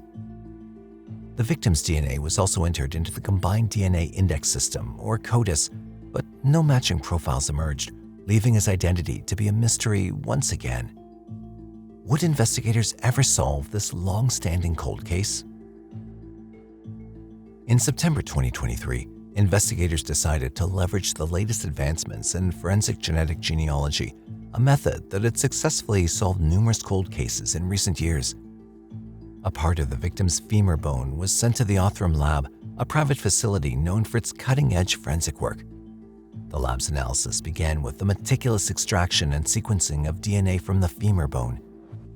Geneticists compared this DNA to profiles in public databases, seeking matches that could provide clues about the victim's ancestry and familial connections. In May 2024, Othram provided detectives with a breakthrough they'd been waiting for. Their report suggested that the unidentified victim could be Mack Lavell Proctor. This potential identification was based on extensive forensic genetic genealogy analysis, bringing investigators closer to solving the long-standing mystery. Armed with this new information, investigators reached out to Mack's son, Wright Proctor. Wright confirmed that his father was seen by family between 1969 and 1972 in Georgia for the last time. This crucial confirmation brought the investigators one step closer to finally solving the case and bringing closure to the case that had lingered for over half a century. On May 5, 2024, detectives confirmed that Wright was indeed the biological son of Mack Lavell. This identification marked a monumental step forward, finally bringing long-awaited answers to the case. Wright provided additional context about his father's life, mentioning that Mack was a master mechanic known for his gentle nature and skilled craftsmanship. Mack Lavell Proctor was born on November 28, 1914, and his talent for fixing anything with an engine made him a beloved figure in his community. However, it all took a tragic turn when he mysteriously disappeared. Strangely, Mack was never formally reported as missing to law enforcement, leaving a gaping void in the records and complicating efforts to investigate his case. His family, perhaps due to a combination of fear, confusion, and the social norms at that time, did not reach out to the authorities. With Mack's identity confirmed, detectives now had new avenues to explore in their quest to bring his killers to justice. They could re-examine the evidence and leads with fresh eyes and a clearer understanding of who the killer was. Mack's family shared numerous details with authorities, revealing that he would have likely carried his tools with him in his vehicle. This information intriguingly matched the earlier account provided by prisoner Charles Williams, who had recounted that Clarence Ingram and Edgar Todd had sold the victim's tools after the murder. This connection provided a crucial link between Mack's disappearance and the chilling confession of the two criminals. With Mack's identity now confirmed, investigators intensified their efforts to build a case against Clarence and Edgar. The consistency between Charles Williams' prison confession and the new evidence bolstered detectives' confidence that they were on the right track. The connection between the white Chevrolet with a Georgia license plate, which his family confirmed was Mack's, further solidified their case. As part of the cold case unit's thorough investigation into Mack's death, detectives delved deep into the backgrounds of Ingram and Edgar. However, their findings proved deeply disappointing. Edgar Todd, who is believed to have shot Mack and disposed of his body, had passed away in 2015. Clarence Ingram, his accomplice in the crime, had died even earlier in 1995. This revelation meant that both key suspects directly involved in Mack's murder were deceased and would never face the prosecution. Further investigation uncovered that Clarence's brother, Johnny Ingram, who had allegedly purchased the stolen tools from Todd and Ingram, had also passed away in 2003. This information closed off another avenue for the authorities in obtaining crucial testimony or additional evidence that could have linked the suspects directly to the crime. The inability to bring Clarence and Todd to trial was a significant blow, especially for Mack's family, who had longed for justice. Despite this setback, the identification of Mack's remains and the uncovering of the circumstances surrounding his death provided a sense of closure for his loved ones. Knowing the truth about Mack's fate, albeit without legal repercussions for the perpetrators, allowed the family to begin healing after enduring decades of uncertainty and pain. In 1976, a strange woman appeared on the doorsteps of the St. Francis Catholic Worker House in Chicago. She had no idea of her past life and only wanted to be identified as Seven. The focus was on Chicago police and detectives who repeatedly tried to identify who Seven really was, but without any leads, a lack of identification, and her memory loss, the case quickly grew cold. The mystery of her identity remained unsolved even at her death in 2015. However, in 2024, nearly 50 years later, when the case was finally cracked, the police uncovered a story too shocking to believe. On a snowy day in 1976, a woman came to the doorstep of St. Francis Catholic Worker House. The first person she met was Denise Plunkett, who saw her when she was on her way to the hospital. The woman introduced herself as Mr. Seven, insisting that she was male and should only be referred to in the third person. Other workers tried to ask Seven where she'd come from, but her memory was blank. If anyone asked for her name, she would tell them Mr. Seven, or he's a number, not a name. His name is Seven. Over time, she wore only men's clothes and soon became a house cook. Seven was well known for cooking spicy and sweet casseroles, as well as rice and bean dishes at the Worker House, which was home to several homeless advocacy organizations. This attracted a lot of people to the place, which quickly became a top hotspot for breakfast and dinners. Still, no one knew anything about Seven's past or where she'd come from. She continued to stay in the Worker House for more than 2 decades, staying at the White House located on a residential block. Seven stayed in the men's section, often smoking on the porch. Her life rotated around the same lifestyle of cooking for the Worker House until 2003, when she had suddenly passed out in the hallway. Doctors ruled the collapse as a consequence of diabetic shock, and since the Catholic Worker House couldn't provide the type of care Seven needed, she was moved to an assisted care facility in Chicago. Seven became a ward of the state until her death on November 18, 2015, as a result of heart disease, along with dementia and persistent diabetes that contributed to her failing health. This was nearly 40 years after her first appearance at the Catholic Worker House in Chicago in the 1970s. Investigators, puzzled about her anonymity, had taken fingerprints from her, but they didn't match to any database. Lost for what to do, they buried Seven at the Mount Olivet Catholic Cemetery. She was buried in the section for unidentified people, with her tombstone only showing the numbers 04985 written on it. This number marked the amount of deaths that had taken place in Chicago in 2015, with Seven being the 4,985th case. The police first took an interest in Seven after her arrival at a care facility along Lake Michigan in 2015.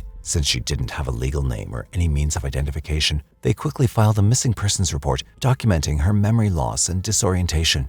Police also tried to take her fingerprints twice, but it was unsuccessful due to disfigured fingers causing unreadable results.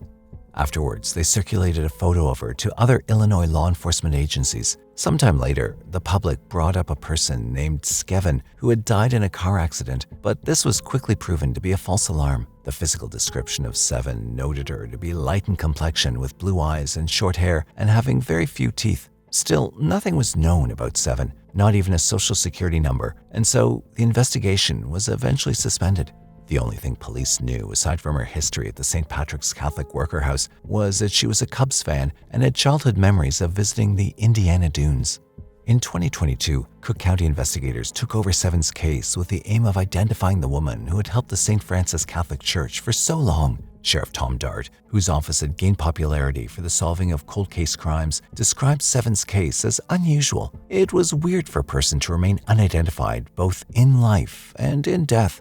The investigators had long ruled out foul play as the cause for her sudden disappearance, so they matched her previously collected fingerprint sample and ran it across multiple DNA databases, including the ones of criminal records. There was no match on that database, so as a last resort, they ran it through the military database. Luckily, there was a match on August 4, 2023. After 4 decades of only knowing this woman as Baby Doe, she could finally be identified with a real name.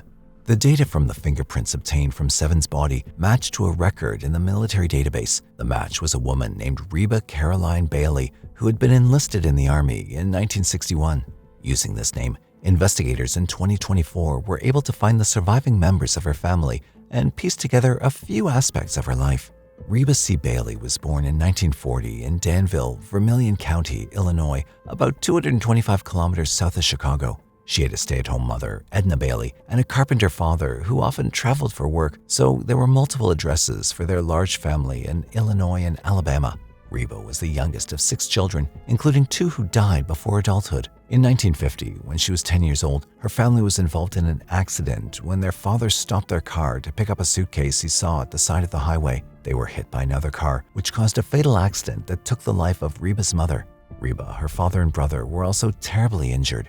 Over the years, she worked as an elevator operator at a club and as a sales clerk. According to records, she enjoyed swimming, bowling, golf, and photography. However, there were no records of her in any public or private Catholic schools in Danville, nor were there any photos of her in high school yearbooks. In 1960, Reba enlisted for the Army and joined the military. She served the country in the home of chemical weapons, Fort McClellan in Alabama, Fort Ord in California, and in Texas as well. Along the line of service, she was awarded a medal for good conduct. 2 years later, in 1962, at the age of 21, she got married to a fellow veteran, 22-year-old John H. Bilberry, in California. She was honorably discharged due to her marriage some weeks later. However, no one could tell what happened between the period of her discharge from the military to ending up in Chicago with no recollection of her name or life before. When police reached out to Reba's family, they found out that her husband had passed away in 1989 while serving in Vietnam. He'd remarried 14 years after Reba's disappearance, but the wife and 2 of his siblings had already passed away. Reba's father and all of her siblings had passed away as well, with her sister, who died in 2007, being the most recent. However, she had more than half a dozen nieces and nephews living in Florida, Alabama, and Illinois who had heard of her but never gotten a chance to meet her. Among them was 65-year-old Rick Bailey, a funeral home director and the son of Reba's older brother, Richard, who died in 2000. In shock, he told police how his father had been looking for Reba for decades. Rick also said that he believed his father and Reba's other siblings would be very excited to hear that their sister had finally been found, supposing they were still alive. Rick further told police how over the years their family had different stories as to what caused Reba's disappearance. According to him, some said there was a huge fight between Reba and her father shortly before she disappeared. Others said it was about her decision to rejoin the military. Still, some believed it was because of her unwelcome sexual orientation. Among all of these, no one could understand why Reba wanted to be referred to as a male or why she named herself Seven, and the people who could have known had already passed away. Investigators assumed that maybe the name Seven was related to military service or birth order. Although Reba was the youngest child of her family, relatives had found some evidence that there might have been an unnamed child before Reba was born. However, nothing concrete could be proven, but if this was true, then Reba would have been child number 7. The only thing Rick and his other cousins knew was that there had been stories of Reba visiting family in Arizona and Chicago with her husband. Some of them told the police they remembered Reba's siblings talking about how she'd started using alcohol and drugs as well as dressing like a man. Amanda Ingram, Reba's great-niece, took up searching for Reba Bailey when her uncle, Richard Bailey, died in 2001. As a family historian, she kept up a family tree with records on a family website. She showed the police photos of Reba wearing a black button-down with her salt and pepper hair. Ingram expressed her pleasure towards everything that had happened, knowing her great-aunt was well taken care of. For a while, Reba's family members considered moving her body closer to them in Illinois, but they ultimately decided against it due to the expenses and complications involved. "We decided as a family not to disturb her," Rick Bailey said. "At least we know where she is now." Family and friends were shocked when they discovered who Seven was all this time. Sam Guardino, a former house resident staying near Seven at the time, said he had accepted Seven for who she was and figured she would tell her story when she wanted to. Still, nobody could have done more to help the homeless, 83-year-old Plunkett said about Seven's good works at the Catholic Worker House. The commander of the Missing Persons Unit, Jason Moran, said it was good for everyone to have a name. A person dying without knowing who they were wasn't a good occurrence. The Cook County investigators have planned for a new tombstone for Reba, as well as a round of military honors to be conducted for her. In addition to this, the sheriff's office in Illinois had started making plans to pass a new law that allowed post-mortem fingerprints to be checked across all DNA databases from the state and federal sections. This was reviewed in order to make identification of missing persons easier. It's beyond shocking how a woman, full of life, could suddenly go missing one day and be found with no memory of who she was. With all the varying stories, one can't help but wonder what really happened to Reba Carolyn Bailey. Was she in an accident? Did she have children? What were her reasons for choosing to be addressed as a man? Had the signs of dementia started long before it was actually diagnosed?